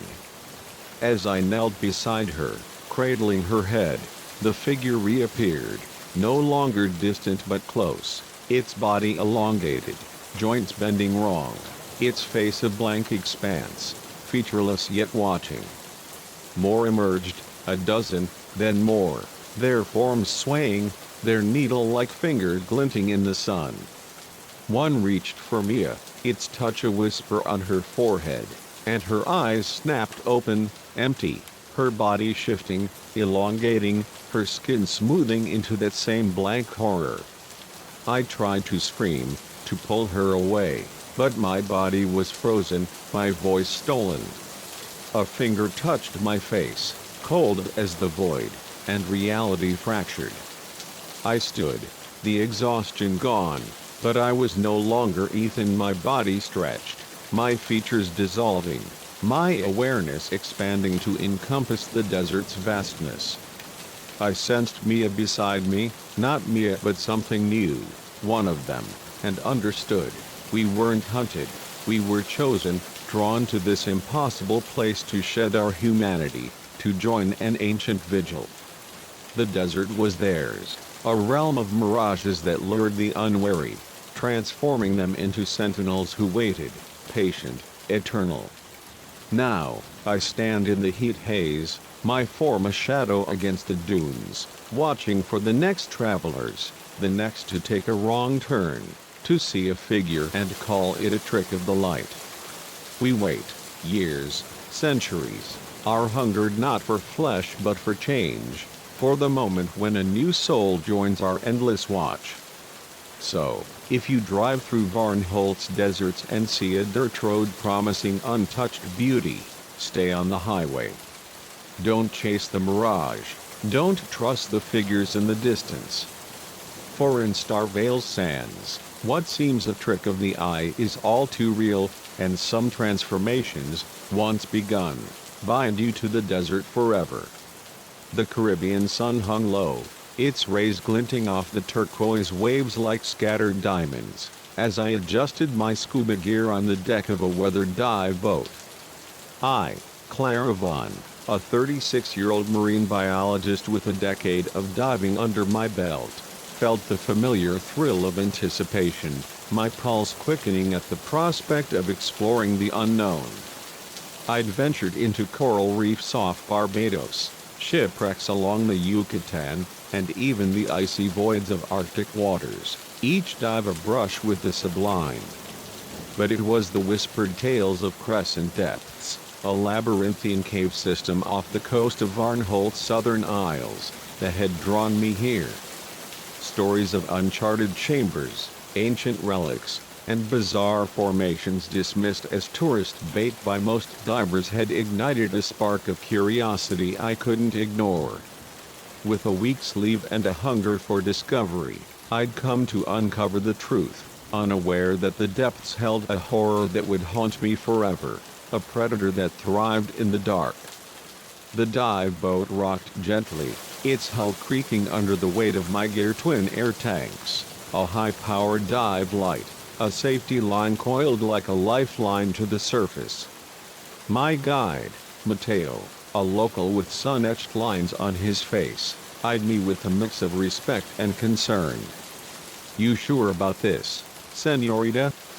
he asked, his voice rough as coral.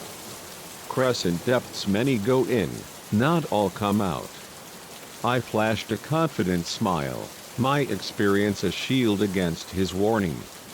"I've got over 600 dives, Mateo. I'll be fine."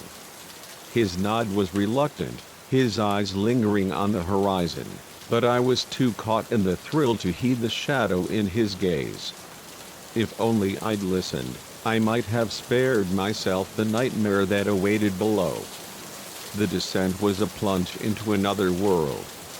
Crescent Depths opened before me, a gaping maw in the ocean floor, its edges fringed with coral that glowed in hues of violet and amber. As I sank, the water darkened, cooling against my skin, the surface's light fading to a distant shimmer. Schools of tropical fish darted past, their colors muted, giving way to stranger creatures, blind cave shrimp, translucent as ghosts, and isopods with segmented bodies that scuttled like alien machines. At 130 feet, I reached the cave's entrance, a jagged portal into the Earth's heart. I paused, checking my gear with meticulous care, tanks full, lights blazing, safety lines secured. The cave beckoned, its darkness a challenge I couldn't resist, and with a deep breath through my regulator, I swam inside, the water's embrace both thrilling and claustrophobic. The first chamber was vast, a cathedral of stone where my dive light barely touched the far walls.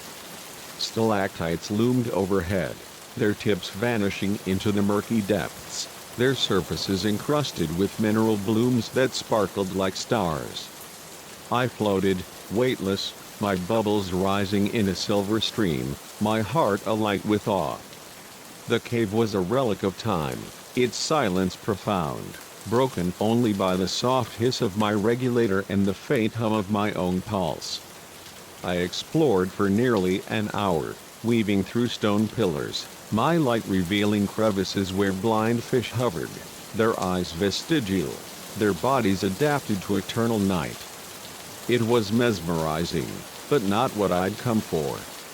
I sought the deeper passages, the uncharted voids where legends whispered of things unseen.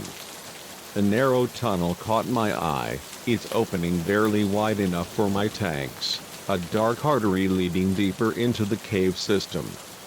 Every rule of cave diving screamed caution: never enter a passage you can't turn around in, never push beyond your limits. But the lure of the unknown was a siren's call, drowning out reason. I told myself I'd take a quick look, a brief foray, and return. Maneuvering through the tunnel was a test of nerve, the walls scraping my tanks, the water thick with silt that clouded my vision.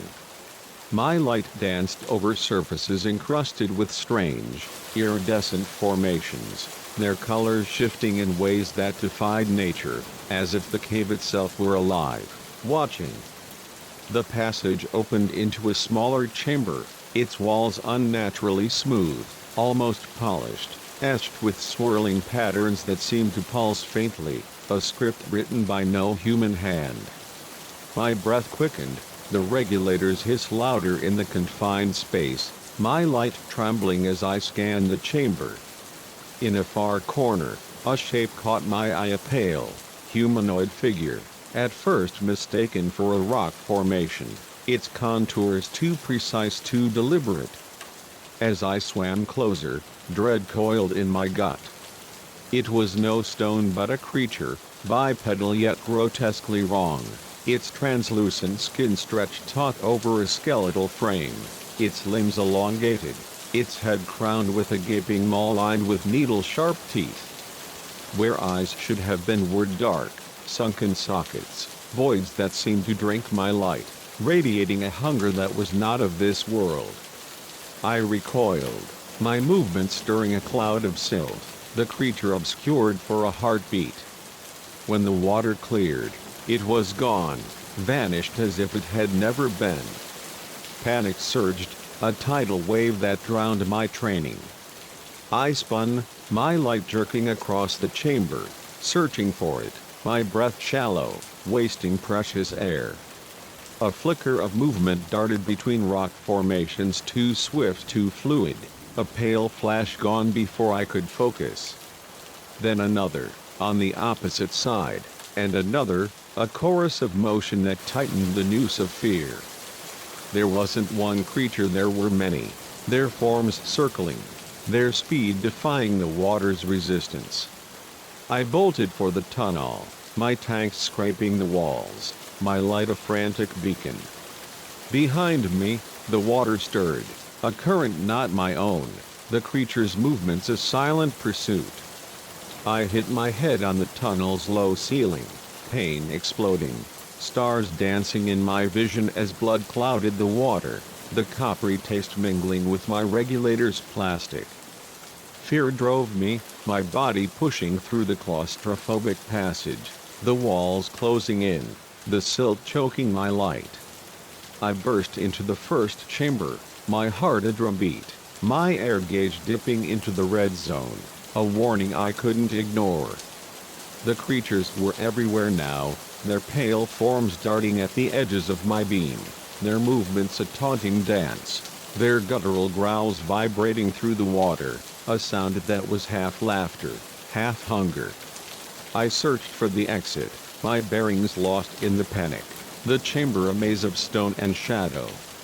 The safety line, my lifeline, was my only hope, and I grabbed it, my hands trembling as I followed its path. But after a few feet, it ended, severed clean, the frayed end a silent accusation.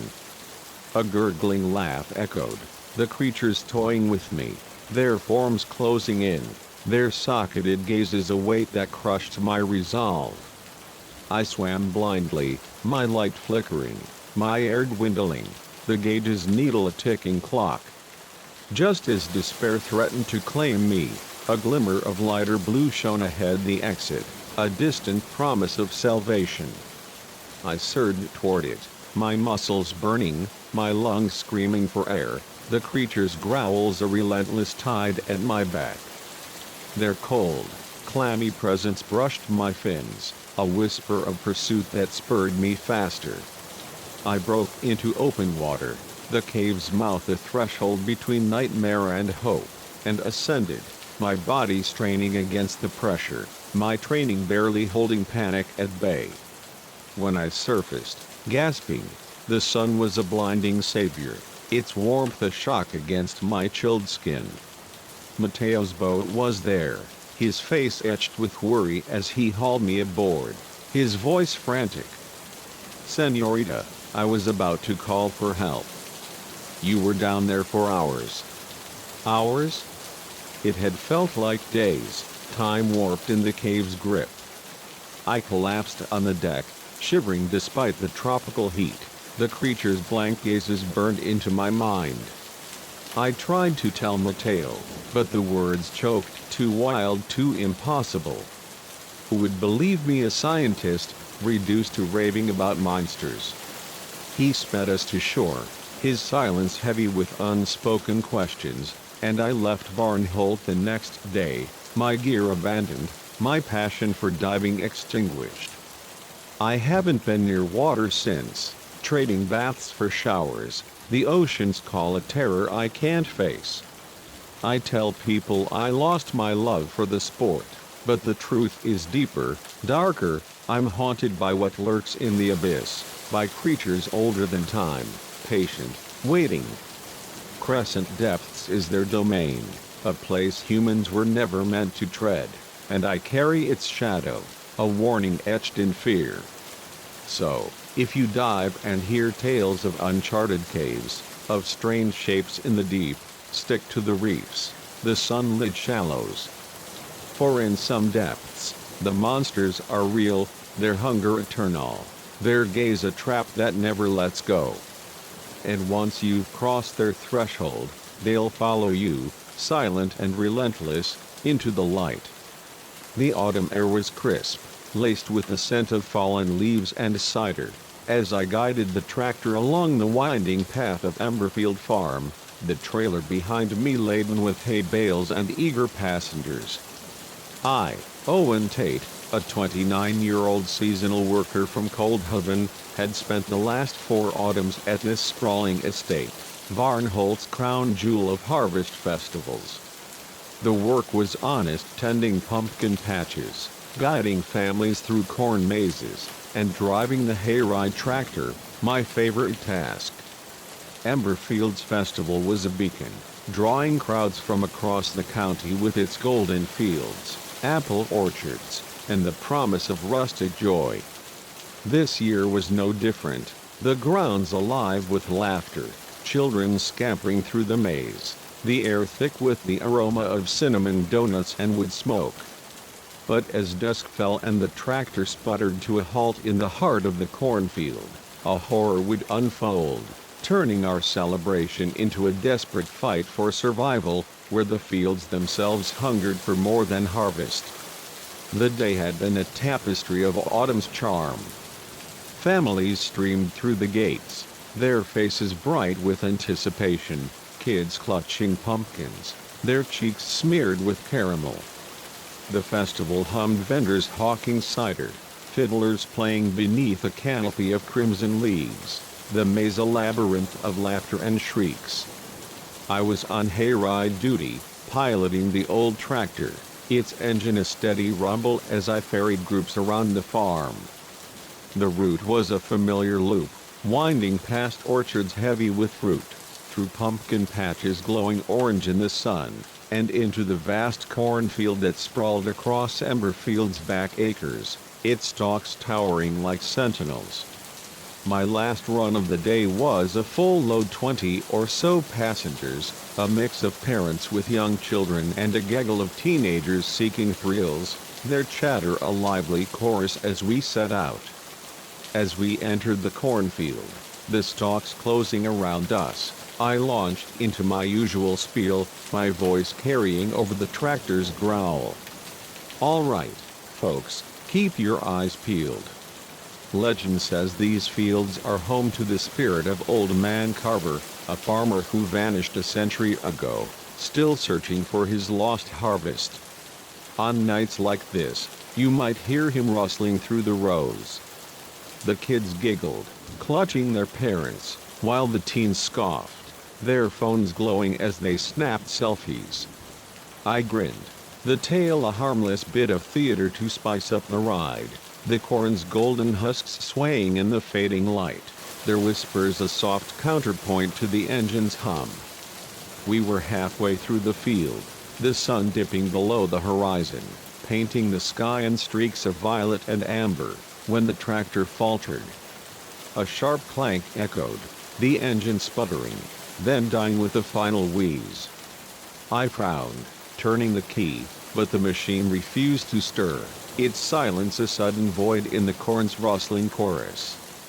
Hang tight, everyone, I called, keeping my tone light despite the prickle of unease. Just a little mechanical hiccup. I'll have us rolling in a jiffy. I hopped down, popping the hood, expecting a loose belt or clogged fuel line, nothing I hadn't fixed before. The engine looked fine, its parts intact, but a chill crept in, the corn's rustle growing louder, though the evening breeze had stilled. The field felt alive, its stalks pressing closer, their shadows stretching long and jagged in the twilight. A sound pierced the quiet, a high, keening shriek, not bird or beast, but something raw, unnatural, echoing from deep within the rows.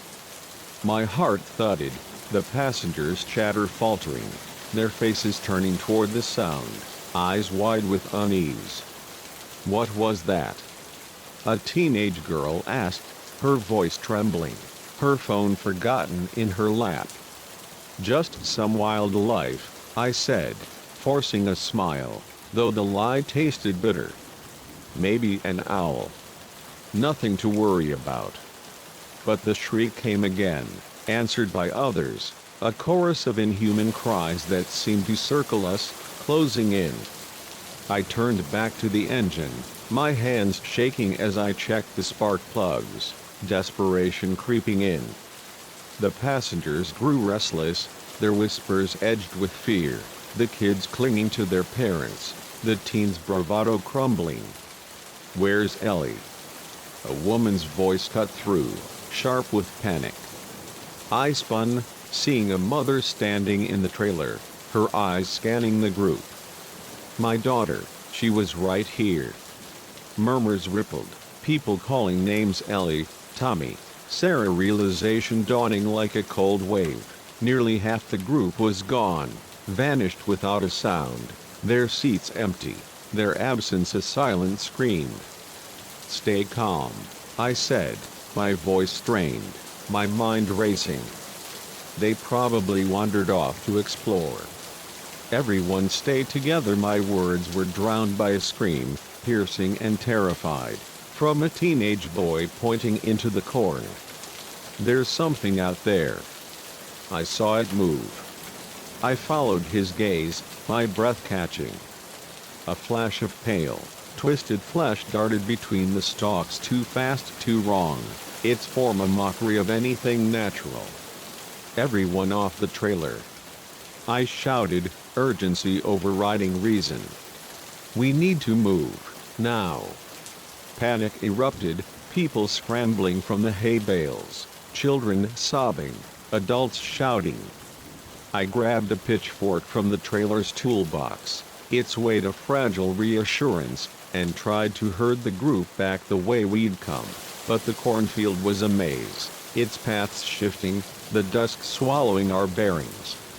Then they came, a wave of nightmares bursting from the stalks, creatures that were neither plant nor animal, their bodies a grotesque fusion of sinew and husk. Their limbs were elongated, knotted like roots, their faces gaping maws lined with needle-sharp teeth, their movements a predatory dance. Screams tore through the group as the creatures struck, snatching people with terrifying speed, dragging them into the corn, their cries cut short in the rustling dark. I swung the pitchfork, its tine sinking into one creature's flank, a screech of pain erupting as it recoiled, its flesh oozing a sap-like ichor. "Run!" I yelled, shoving a young girl toward the path, my eyes darting to protect as many as I could. The flight was chaos, the corn a living adversary, its stalks bending to block our path, its roots rising to trip us. The creatures were relentless, their shrieks a deafening chorus, their forms flickering through the rows. People fell, their screams fading as the corn swallowed them, the group dwindling with each step. Night fell, the harvest moon casting an eerie glow, the field a silvered nightmare where shadows danced with teeth. I fought, my pitchfork a desperate shield, its metal slick with ichor, my arms burning, my breath ragged.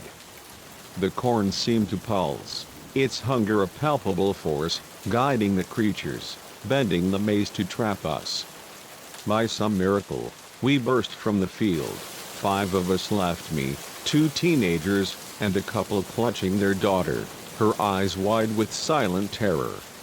We stumbled into the festival grounds, gasping, wild-eyed, the lights and music a jarring contrast to the horror we'd fled.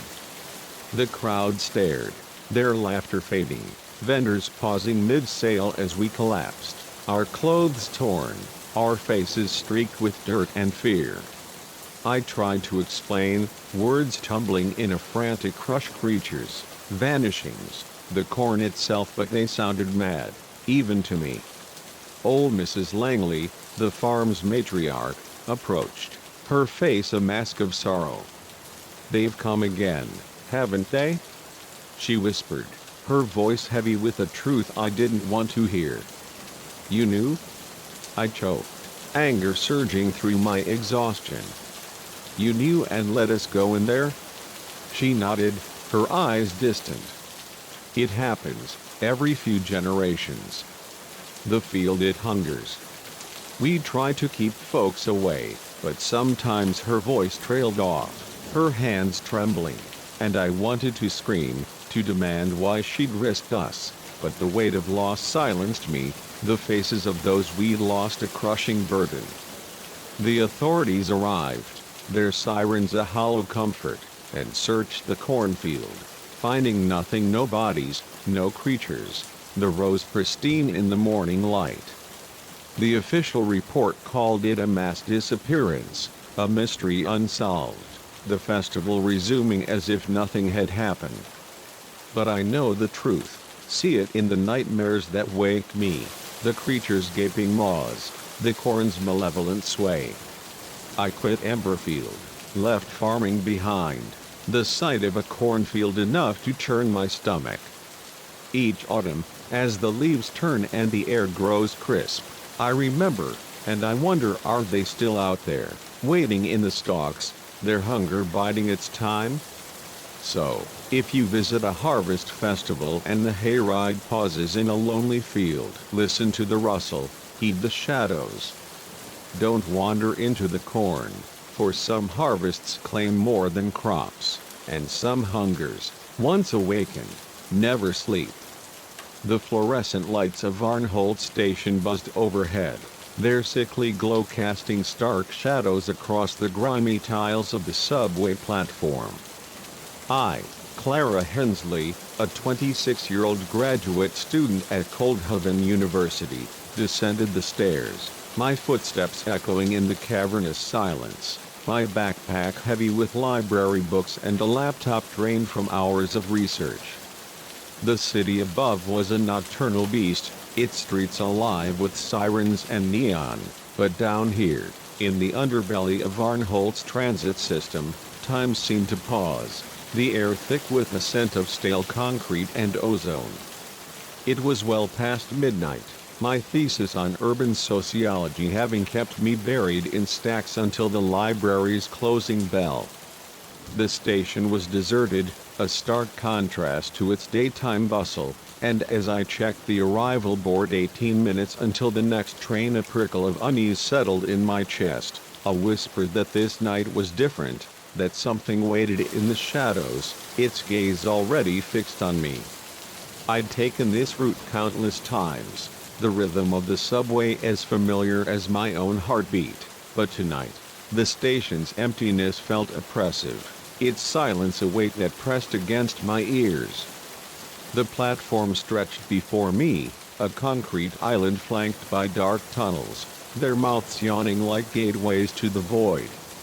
I moved to my usual spot near a rusted bench, the cold metal biting through my jeans as I sat, pulling out my phone to pass the time.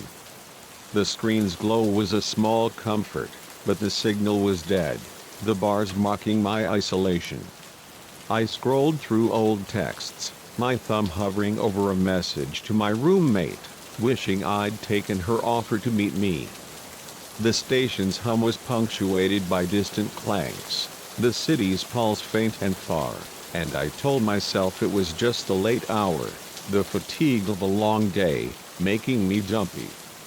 Then I saw him, at the platform's far end, the Half shrouded in the flickering shadow of a dying light, stood a figure tall, unnaturally so, his frame swallowed by a long, tattered coat despite the summer's lingering warmth. His stillness was what chilled me, a statue-like rigidity, no fidgeting, no glance at a watch, just an unwavering presence that seemed to absorb the light. My breath caught, my instincts flaring, but I chided myself. Varnholt was a city of eccentrics, this was just another late-night straggler. I forced my eyes back to my phone, the words blurring as my pulse quickened, the air growing heavier, charged with an energy I couldn't name. Minutes ticked by, the board's countdown at cruelty's 15 minutes left. When I glanced up, my heart lurched. The man had moved, now standing halfway down the platform, his back to me, his coat swaying slightly though no breeze stirred the station. I hadn't heard him move, hadn't seen him in my peripheral vision, as if he'd simply appeared, a shadow shifting without cause. My mouth went dry, the platform's emptiness now a trap, no other souls to break the tension. I considered bolting for the stairs, fleeing to the street to hail a cab, but fear rooted me, a primal instinct warning that movement might draw his attention. So I stayed, my eyes darting between him and the board, willing the train to arrive. He turned then, his head moving with a slow, deliberate grace, and our gazes locked, or so I thought, the distance and dim light obscuring his face. It was blank, not in expression but in form, a smooth expanse where features should have been, like a mannequin given unnatural life. My stomach twisted, the terror not from monstrous eyes or fangs but from the absence, a void that stripped away humanity. I looked away, my breath shallow, my hands trembling as I clutched my phone, its dead screen a useless shield. When I dared to look again, he was closer, mere yards away, his back once more to me, the coat's hem brushing the tiles, his presence a silent accusation. Panic clawed at my throat. I edged toward the stairs, my movements slow, deliberate, as if not to startle a predator. He mirrored me, his steps silent, maintaining the exact distance, a grotesque dance that kept him just at the edge of my vision. The station's hum grew distant, the world narrowing to this moment, this pursuit. I reached the base of the stairs, 1 foot on the bottom step, my heart pounding a desperate rhythm. Part of me screamed to run, to sprint into the city's embrace, but another part, deeper, warned that turning my back would be fatal, that his blank gaze would seize me the moment I faltered. So I stood, frozen, watching as he began to turn again, his head tilting with that same eerie slowness, the void of his face a promise of something I couldn't comprehend. A rumble broke the spell, the blessed roar of an approaching train, its headlights piercing the tunnel's dark. Relief flooded me, tinged with dread. I had to board that train, had to escape, or I'd never leave this platform. I bolted to the edge, positioning myself where the doors would open, my body coiled, my eyes locked on the man. He was closer now, his arm outstretched, fingers too long, joints bending at impossible angles, reaching as if to claim me. The train screeched into the station, a rush of wind and metal, and I threw myself inside as the doors slid open, stumbling into an empty car, my backpack thudding to the floor. I spun, heart in my throat, catching one last glimpse of him standing at the platform's edge, his blank face turned toward me, unyielding, eternal. The doors closed, the train lurching forward, and Varnholt Station vanished into the dark, a nightmare left behind. I collapsed into a seat, my legs trembling, my breath ragged as the adrenaline ebbed. The car's fluorescent hum was a lifeline, the city's pulse returning, but the man's blank gaze lingered, a stain on my mind. Had I imagined it, my exhausted brain conjuring horror from shadows? But the terror was too visceral, too real, a violation I couldn't dismiss. I rode to my stop, expecting him to be waiting, but the platform was alive with late-night commuters, workers, revelers, the ordinary chaos of Varnholt. I hurried home, double-locking my apartment door, collapsing into bed, but sleep was a battle, my dreams a maze of endless platforms and silent, faceless pursuers. The next day, I tried to bury the memory, chalking it up to stress, to the library's late hours. I went through my routine classes, coffee shops, thesis drafts, but as evening fell, the thought of the subway was a weight I couldn't bear.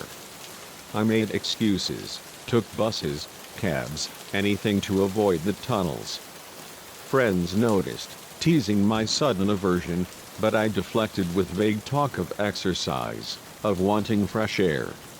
Weeks passed, the incident fading to a dark corner of my mind, a story I told myself I'd imagined.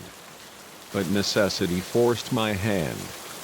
A late-night meeting with my advisor left me no choice. The subway was the only way home. As I descended into Varnholt station, my palms were slick, the air heavy with that same charged silence. The platform was crowded, commuters bustling, but my eyes scanned every shadow, every corner. And there he was at the far end, half hidden behind a pillar, the same towering figure, the same tattered coat, his blank face turned toward me, unyielding across the sea of people. Our gazes met, a jolt of recognition that stopped my heart, and I knew this wasn't over, might never be.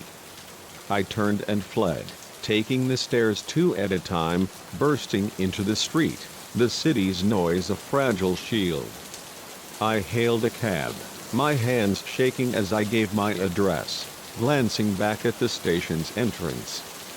He was there, at the top of the stairs, his blank face watching as my cab pulled away, swallowed by Varnholt's traffic. I don't take the subway anymore, can't face the tunnels, the platforms, the shadows that might hold him. I've changed my routes, my habits, even moved to a new apartment, but sometimes, in the quiet of night, I catch a glimpse in my peripheral vision, a tall, thin shape, just at the edge of the dark, and I wonder, did I escape that night, or is he still out there, patient, persistent, his blank gaze a promise that he'll never stop? So, if you're in Varnholt subway late at night and see a figure in the shadows too tall, too still, don't dismiss it, don't rationalize. Keep your eyes on the exit, your feet ready to run. For some predators don't hunt in the wild, they stalk the tunnels beneath our feet, their hunger silent, their pursuit eternal. And once they've chosen you, they never let go. The twilight sky burned with hues of amber and indigo, the waves of Moonshadow Cove lapping gently at the shore, their rhythm a soothing counterpoint to the crackle of our bonfire. I, Lucas Merrow, stood on the sandy expanse, a cold beer in hand, the warmth of the flames licking at my bare feet. At 22, a senior at Varnholt University, one was savoring the last weekend before the grind of finals, surrounded by friends in this secluded cove an hour's drive from campus. We'd chosen this spot for its isolation, far from the crowded beaches of Coldhaven, a perfect haven for our impromptu party. No curfews, no campus security, just the ocean's embrace and the promise of a night unbound. The air was thick with the scent of salt and driftwood, laughter mingling with the strum of a guitar, but as the stars emerged, a stranger's arrival would shatter our revelry, plunging us into a horror that would forever taint the sea's calm. The evening began as a slice of paradise. We'd piled into vans, coolers brimming with drinks, blankets and firewood stacked high, our spirits buoyed by the thrill of escape. The cove was a hidden gem, its crescent shore framed by jagged cliffs, the sand soft and cool underfoot. We built a towering bonfire, its sparks dancing skyward, and sprawled across blankets, passing snacks and stories. My best friend, Nora, led a raucous rendition of a pop anthem, her voice off-key but infectious, the group joining in with gleeful abandon. The waves whispered secrets, their foam glowing in the moonlight, and I felt alive, the weight of exams and deadlines dissolving in the fire glow. Mia, my girlfriend, leaned against me, her laughter a melody, her camera capturing candid shots of our chaos, the night a perfect snapshot of youth. I was mid-verse, belting out a cheesy ballad with exaggerated flair, when I saw him, a figure stumbling from the surf, his silhouette stark against the ocean's shimmer. At first, I thought it was one of our group, maybe someone who'd braved a late swim, but as he drew closer, the firelight revealed a stranger, a man in his late 30s, his hair matted, his clothes shredded and soaked. His face was gaunt, his beard wild, but it was his eyes frantic, darting, as if hunted, that silenced our song. The guitar faltered, the group's laughter fading, all eyes turning to the newcomer as he collapsed onto the sand, his breath ragged, his voice a rasp. "Thank God," he gasped, clutching the ground. I thought I'd never see people again. Nora, ever the caretaker, was the first to move, kneeling beside him with a blanket and a bottle of water. "Hey, you okay?" she asked, her voice gentle but edged with concern. "What happened? Were you in a wreck?" The man gulped the water, droplets spilling down his chin, his hands trembling as he wrapped the blanket around his shoulders. "No wreck," he said, his voice cracking, his eyes scanning the dark beyond the fire. "I was taken." A nervous chuckle rippled through the group, my friend Caleb raising an eyebrow. "Taken? Like aliens or something?" His tone was light, but the man's gaze snapped to him, its intensity a physical weight, silencing the laughter. "Not aliens," he said, his voice low, each word heavy with dread. "Something worse. Something from the deep."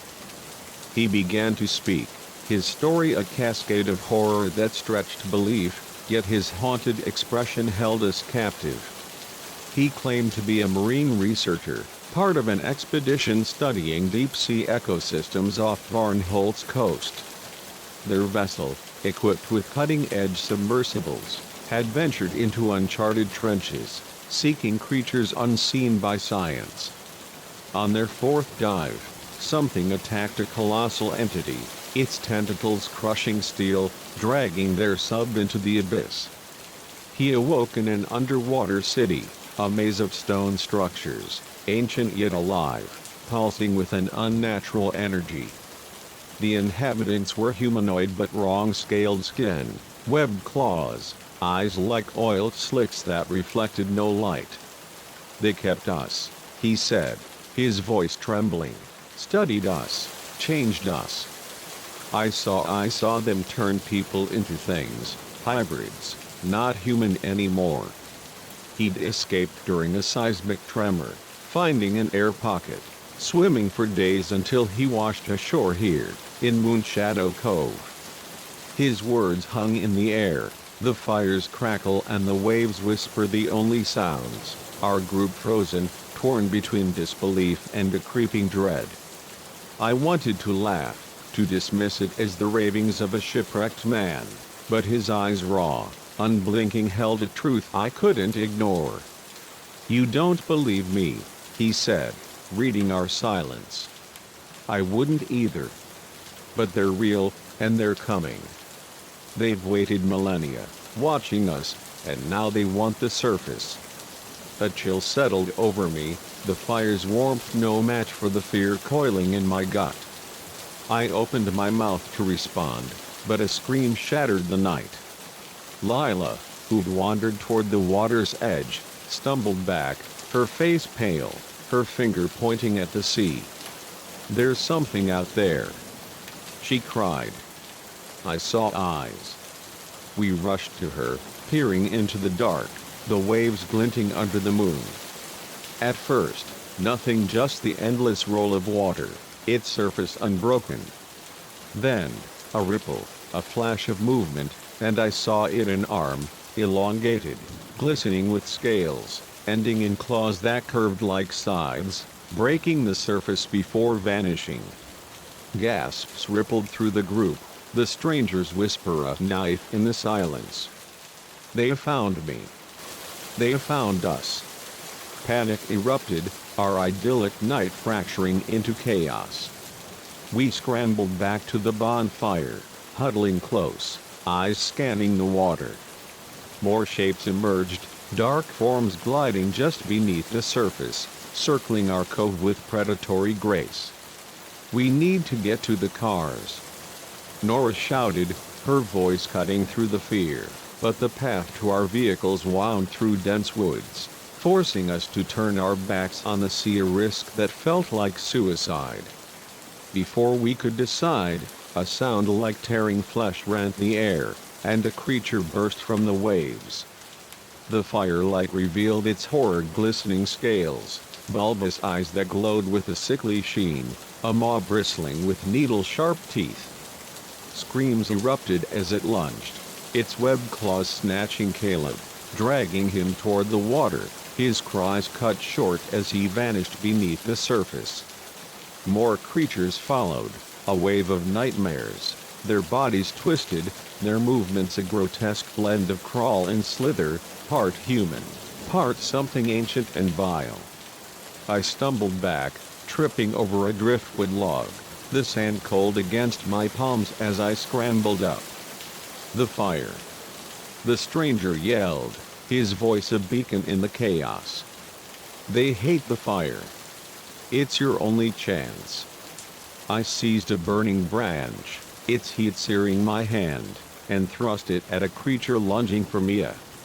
It hissed, its flesh sizzling where sparks landed, recoiling into the dark.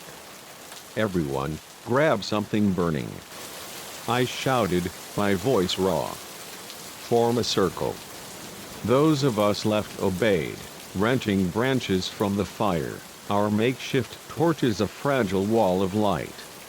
The creatures prowled just beyond, their eyes reflecting the flames, their hisses a chorus of rage.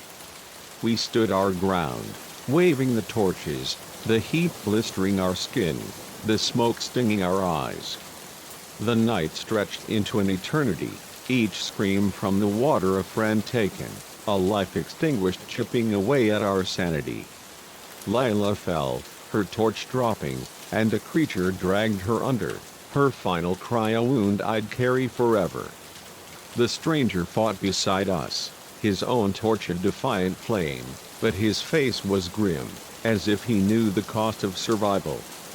As dawn's first light crept over the cliffs, the attacks waned, the creatures retreating to the sea, their forms dissolving into the waves. By the time the sun rose, the beach was empty, save for our ragged group, 6 of us, shell-shocked, our hands blistered, our eyes hollow. The stranger was gone, vanished in the night, leaving me to wonder if he'd been real or a figment born of terror. We staggered to the cars, the wood silent, the cove a graveyard of our joy. No one spoke, the weight of loss too heavy, the truth too vast to voice. We reported the horror, but the authorities dismissed us drunk college kids, a prank gone wrong, the missing blamed on drowning. The official report was a lie, but what could we say? That scaled monsters from the deep had hunted us?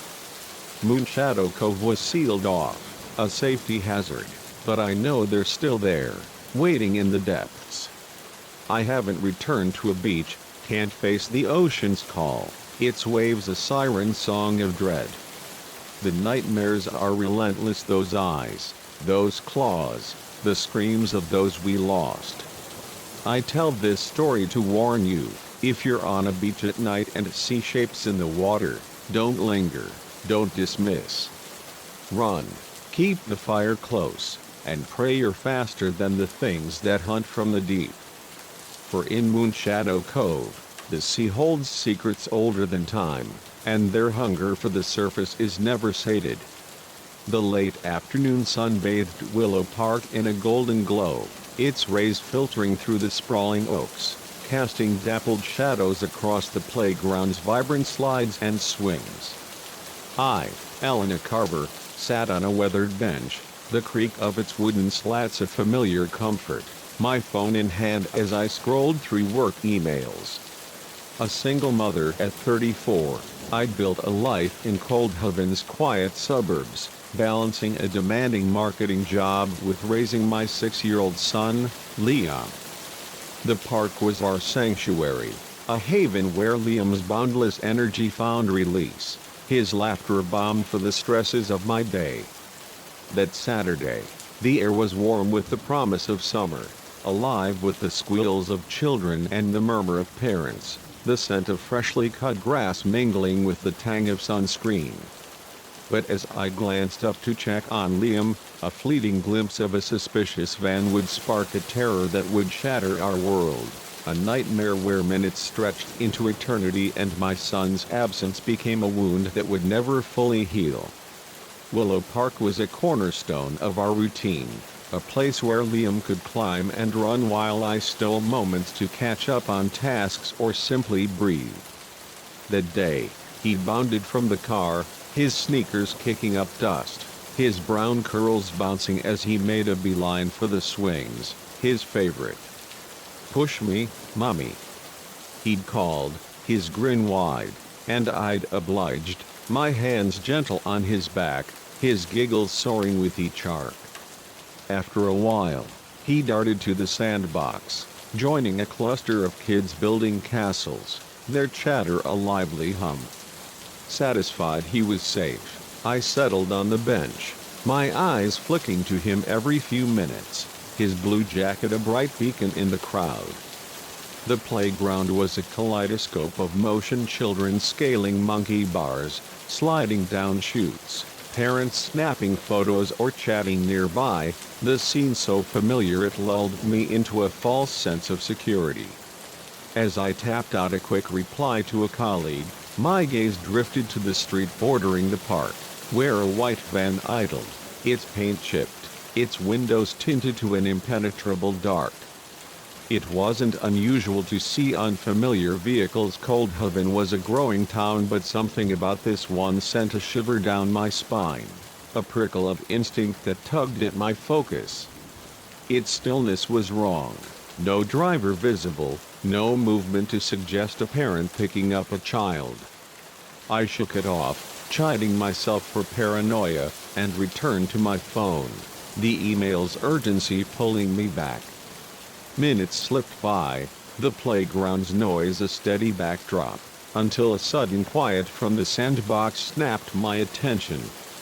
I looked up, scanning for Liam's jacket, his curls, his infectious smile. He was gone. "Liam," I called, rising, my voice sharp but not yet panicked. He was probably on the slides or hiding in the climbing structure, a game he loved.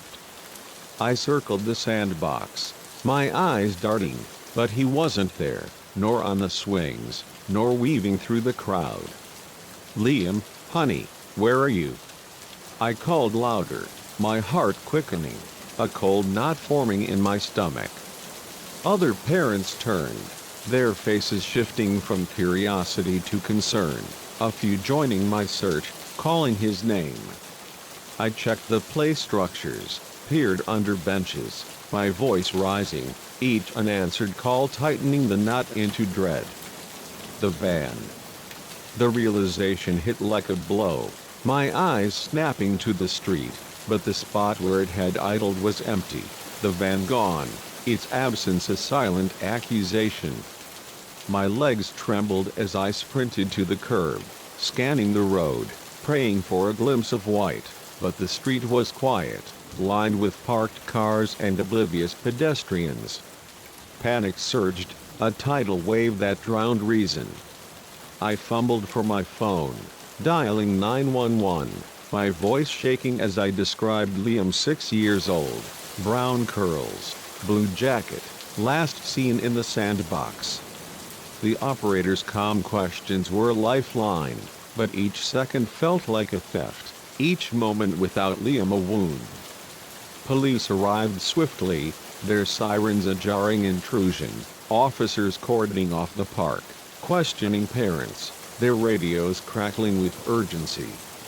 I answered in a daze, my mind replaying every detail: the van, its tinted windows, my distraction with emails, the guilt a crushing weight. "He was right there," I whispered, my hands trembling. The playground now a crime scene, its joy erased.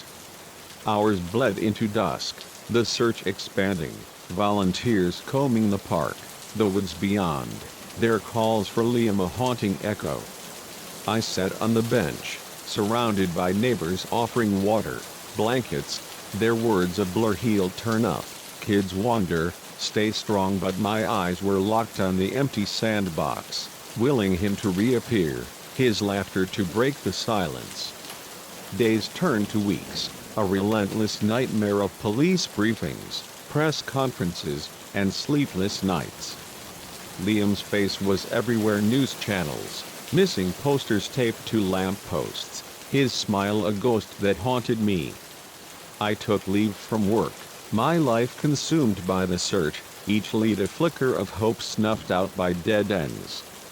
The van was never found, its description too vague, security cameras from nearby stores yielding nothing. I replayed that afternoon, torturing myself with what ifs: if I'd watched closer, left earlier, trusted that prickle of unease. The guilt was a living thing, gnawing at my core, my dreams filled with Liam's voice, calling from a place I couldn't reach. It was during a police interview, weeks into the ordeal, that a detective's question pierced the fog. "Mrs. Carver, has Liam ever mentioned any new friends? Someone he was excited about, maybe secretive?" I shook my head, then froze, a memory surfacing. Days before he vanished, on our walk home from school, Liam had been quiet, his usual chatter subdued. "Mommy, can I tell you a secret?" he'd asked, his voice a whisper. I'd nodded, eager to be his confidant. "I have a special friend," he'd said, hesitating. "But it's a secret." He said not to tell. I'd thought it an imaginary friend, a child's whimsy, and smiled, reassuring him secrets were okay if they didn't scare him. Now, the memory was a blade, the possibility that someone had groomed him, gained his trust, a violation that choked me. Why didn't I say something? I whispered, tears burning my eyes. The detective's face softened, but his questions sharpened, the investigation shifting to predators, to patterns of abduction. They scoured Liam's school, interviewed teachers, neighbors, issued alerts, but the trail was cold, the special friend a phantom.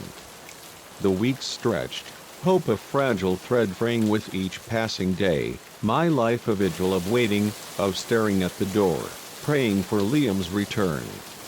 Then, a month to the day he vanished, my phone rang, an unknown number, my heart leaping as I answered. "Mrs. Carver, this is Detective Harlow," a gruff voice said. "We need you at the station, now."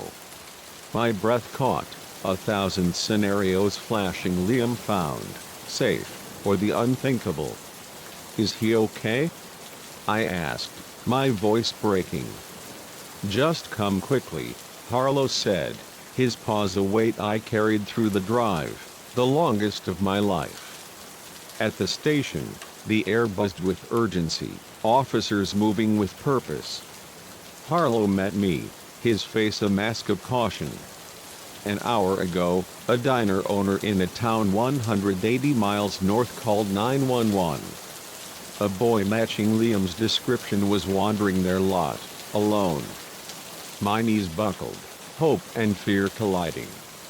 "We believe it's him," he continued, "but he's not talking, and we don't know what he's been through.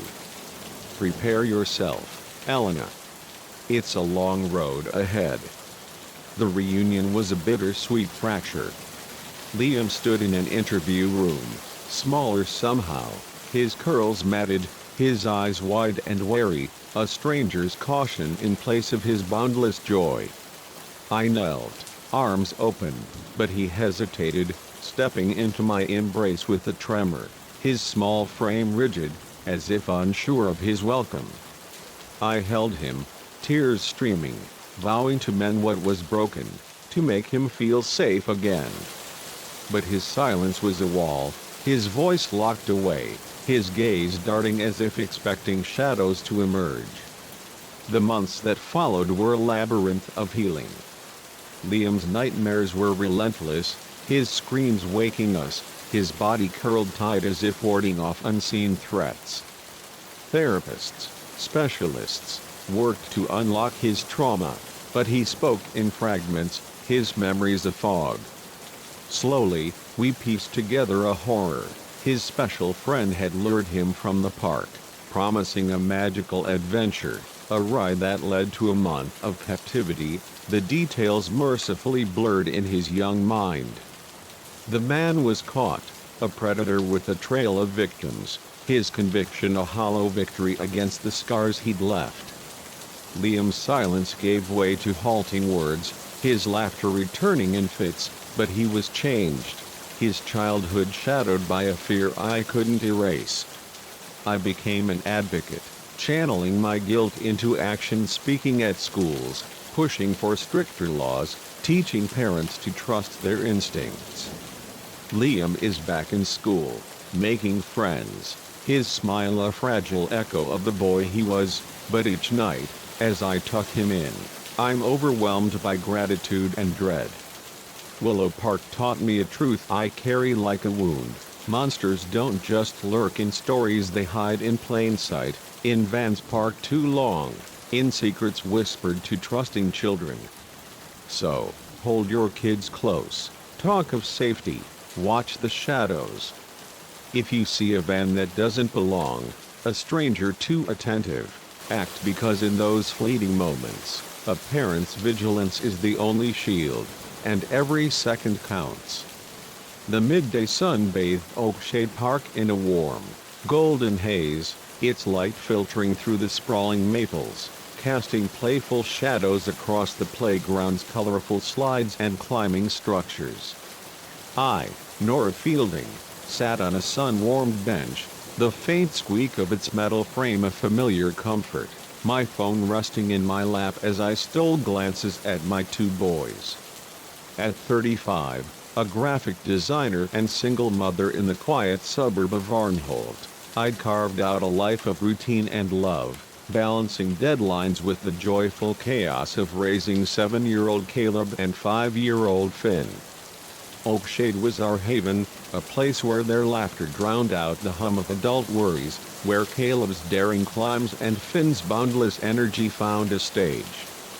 That Tuesday, the air was alive with the scent of blooming lilacs and the chatter of children, the playground a vibrant tapestry of motion. But when Finn vanished into the twisting tubes of the play structure, a fleeting moment would spiral into a nightmare, leaving us forever changed, haunted by a terror that defied the light of day. The park was a cornerstone of our afternoons, a ritual born of spring's promise. After school, the boys had burst from the car, their backpacks abandoned, their sneakers pounding the grass as they raced to the playground. Caleb, bold and wiry, made a beeline for the monkey bars, his shouts echoing as he swung with reckless glee, challenging his friends to match his speed. Finn, smaller and dreamier, gravitated to the tubed structure, a maze of colorful plastic tunnels where he loved to crawl, emerging with giggles that lit up his freckled face. I settled on the bench, my laptop open to tweak a client's logo, my eyes flicking to the boys every few moments, their voices a reassuring thread in the playground's lively hum. The scene was idyllic, kids darting through sprinklers, parents trading small talk, the rhythmic creak of swings blending with the trill of birds nesting in the trees. Finn's laughter rang out as he disappeared into a yellow tube, his sneakers flashing before the tunnel swallowed him, a game he played tirelessly, popping out at different exits with a triumphant grin. I smiled, my fingers pausing on the keyboard, savoring his joy.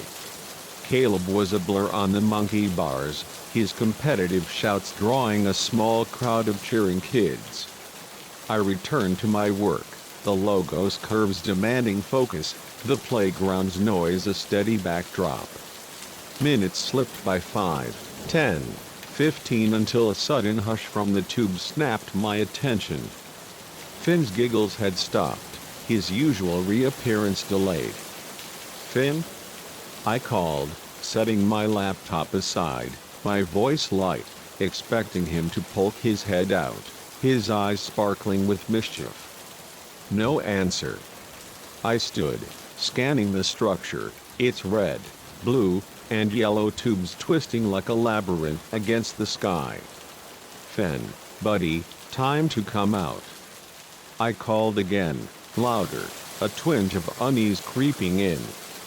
He loved to hide, curling up in the tunnel's cool shade, but this felt different, the silence too heavy. I circled the structure, peering into each entrance, my heart quickening as I found them empty, the plastic walls smooth and silent. "Finn." My voice sharpened, drawing glances from nearby parents, their faces shifting from curiosity to concern. "Caleb." I shouted, spotting my older son dangling from the bars. "Have you seen Finn?" He shook his head, his grin fading, a flicker of fear in his eyes mirroring my own. I moved faster, checking slides, climbing nets, the sandbox where Finn sometimes played, my calls growing frantic, each unanswered echo a stab of dread. Other parents joined in, their voices weaving a chorus. "Finn, where are you?" Their footsteps thudding on the mulch. I scanned the park's edges, the woods beyond, the parking lot, praying for a glimpse of his green t-shirt, his sandy hair, but he was gone, swallowed by the playground's heart. Panic clawed at my chest, my breath shallow as I dialed 911, my voice trembling as I described him. 5 years old, green shirt, last seen in the tubes. The operator's calm questions were a lifeline, but each second without Finn was a theft, the playground's joy morphing into a crime scene. Police arrived, their radios crackling, officers fanning out to search, parents ushering their kids away, their whispers a hum of worry. I stood frozen, my eyes locked on the tubes, willing Finn to emerge, his laughter to break the nightmare.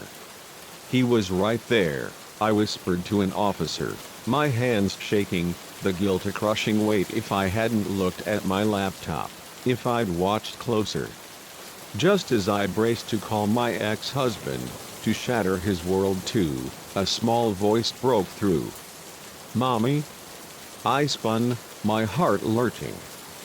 Finn crawled from a blue tube, his face pale, his eyes wide with a fear I'd never seen, his small body trembling as he stumbled toward me.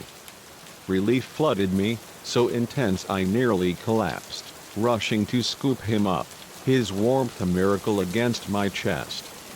"Oh, Finn, where were you?" I gasped, tears streaming, my arms tight around him. But as I held him, I felt it, his rigidity, his silence, a tremor that wasn't just cold or shock. His eyes, usually bright with wonder, were shadowed, darting as if expecting something to emerge from the tubes.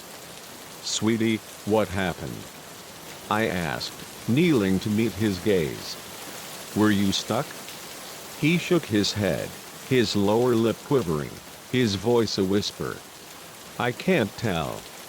The words were a jolt, his refusal to speak a wall I couldn't breach. I pressed gently, my voice soft, but he buried his face in my shoulder, his hands clutching my jacket, his silence a scream louder than any cry. We left the park, Caleb trailing silently, his usual chatter extinguished, Finn clinging to me as we drove home. That night, Finn's nightmares began, screams that tore through the house, his small body thrashing as I rushed to his side. "It's okay, baby," I soothed, holding him, his eyes wild, searching the dark for unseen threats. "Just a bad dream." But the fear in his gaze was no dream, its depth a wound I couldn't reach. Days passed, Finn's clinginess growing, his refusal to leave my side a chain that bound us. He'd freeze mid-play, staring at shadows, his laughter rare, his nightmares a nightly torment. I tried everything, gentle questions, drawing games, his favorite cookies, but the tubes were a forbidden topic, each mention bringing tears or silence.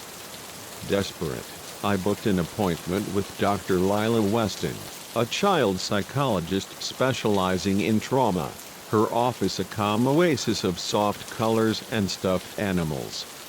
In our first session, Dr. Weston spoke with Finn alone, her voice a murmur through the door as I waited, my nails biting into my palms. When she called me in, her face was grave, her eyes kind but heavy. "Nora, Finn's showing signs of significant trauma," she said, her words measured. "Whatever happened in those tubes was deeply frightening. He's processing it through fear, not imagination." "What could have happened?" I asked, my voice sharp with frustration, the idea of terror in a playground unthinkable. "He was only gone a few minutes."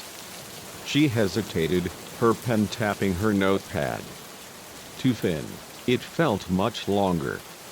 He described being in a dark place, hearing noises, feeling like he was somewhere else. It's possible his mind is framing a traumatic event in a way he can process." The words were a chill, the implication unthinkable. "Somewhere else? In a playground tube?" I struggled to reconcile it, my rational mind rebelling. "Has he ever mentioned unusual experiences before?" Dr. Weston asked. "Seeing things, talking about strange places?" "No," I said, shaking my head. "He's imaginative, dragons, pirates, but nothing like this." She nodded, making notes. "We'll work with him, help him process. I recommend regular sessions and a physical exam to rule out any physical trauma." The suggestion was a knife, the possibility of harm in those brief minutes a horror I couldn't face. The exam showed no physical signs, a relief that did little to ease the dread, and police searched the playground, finding nothing, no witnesses, no evidence, just plastic and mulch. Finn's story emerged in fragments during therapy, each session a step toward truth. In a drawing, he scrawled a black mass with red eyes inside a tube, his voice trembling as he spoke. "The monster was there," he said, tears falling. "It was dark, cold, and I heard things moving. It tried to grab me, but I ran back."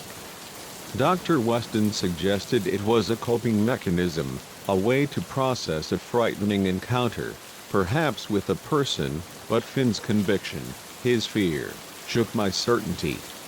What if he'd slipped into something else, a place beyond our world? The thought was madness, but it lingered, a crack in my reality. Months passed, Finn's nightmares easing, his smile returning, but he avoided tunnels, his eyes wary of dark corners, closets, shadows. I changed too, my skepticism eroded, my view of playgrounds tainted by a fear I couldn't name. Oakshade Park taught me to listen, to trust the stories children tell, no matter how wild. I'll never know what Finn saw in those tubes, but his fear was real, a glimpse of something beyond my understanding.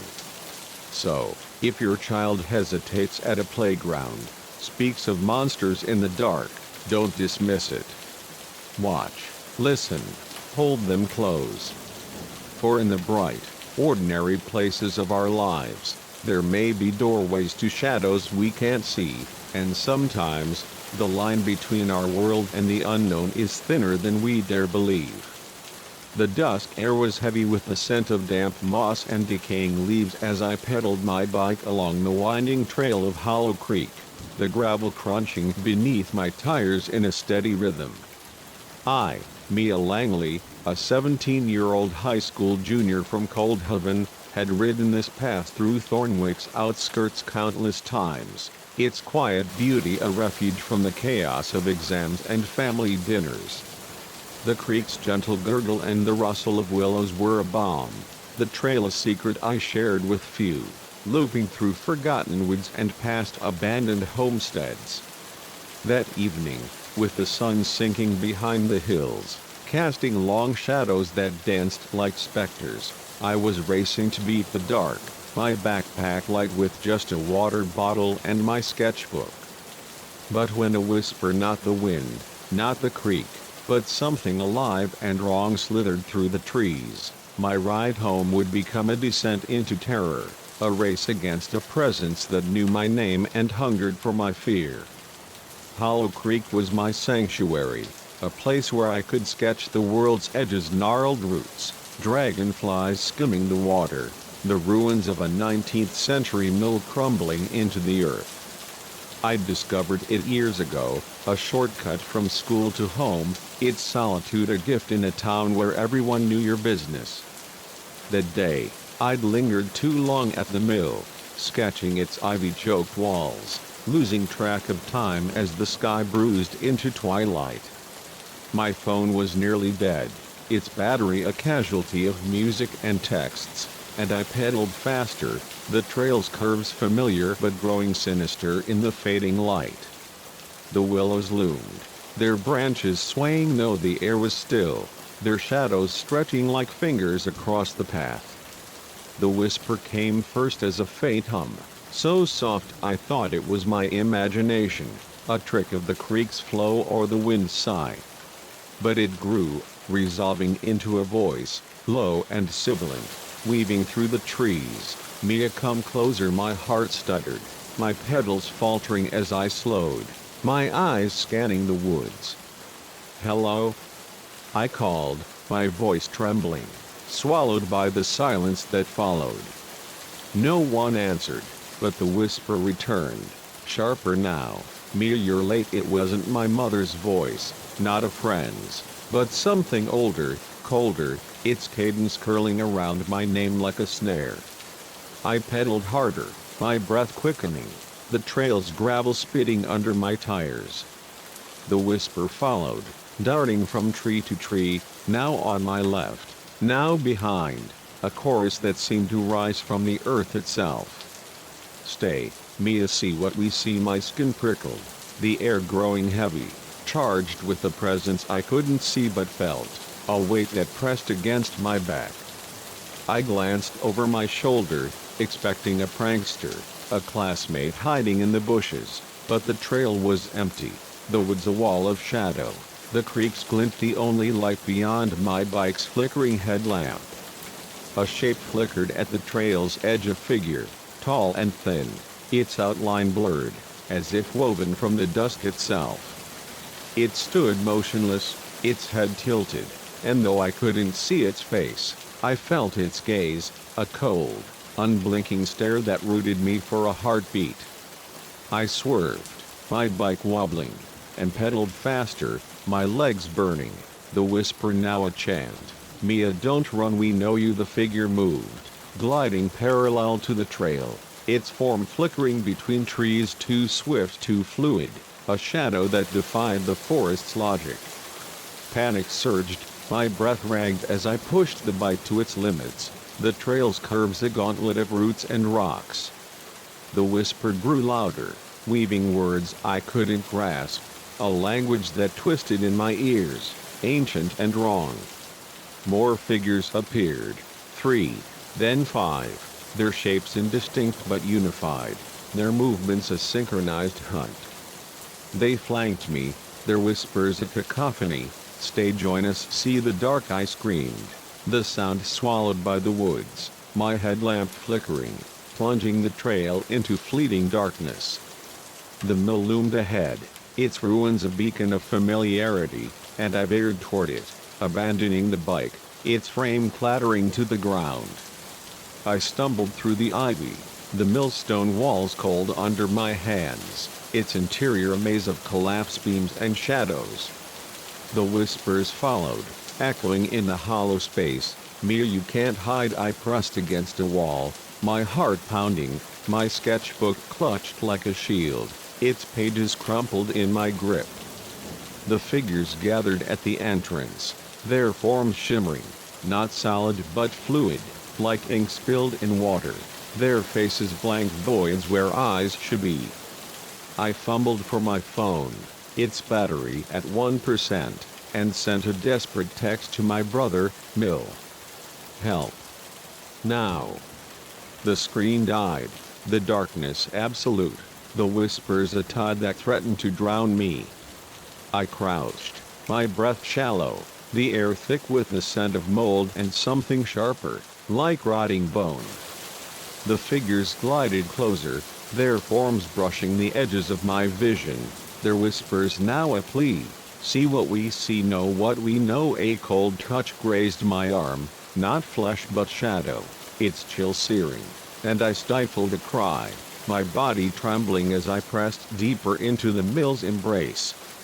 Headlights pierced the dark, a car's roar shattering the whispers, my brother's voice calling, "Mia, where are you?" The figures vanished, the air lightening, the mill silent but for the creak of settling wood. I stumbled out, collapsing into his arms, my words a frantic jumble, whispers, figures, the trail's betrayal. He drove me home, his face grim, my parents' worry a storm I barely registered. The police searched the mill, the trail, finding nothing, no tracks, no signs, just my bike, its frame bent as if crushed by unseen hands. They called it stress, a panic attack, but I know what I heard, what I felt. I don't ride Hollow Creek anymore, stick to Cold Haven's bright streets, my sketchbook untouched, its pages a reminder of that night. The whispers haunt my dreams, the figures blank faces a shadow I can't shake. I'm telling this now, a warning, if you bike through Thornwick's woods and hear a voice that knows your name, don't stop, don't listen. Pedal fast, keep the light close, and pray you're faster than the shadows. For in Hollow Creek, something ancient waits, its hunger patient, its whispers a lure that never fades.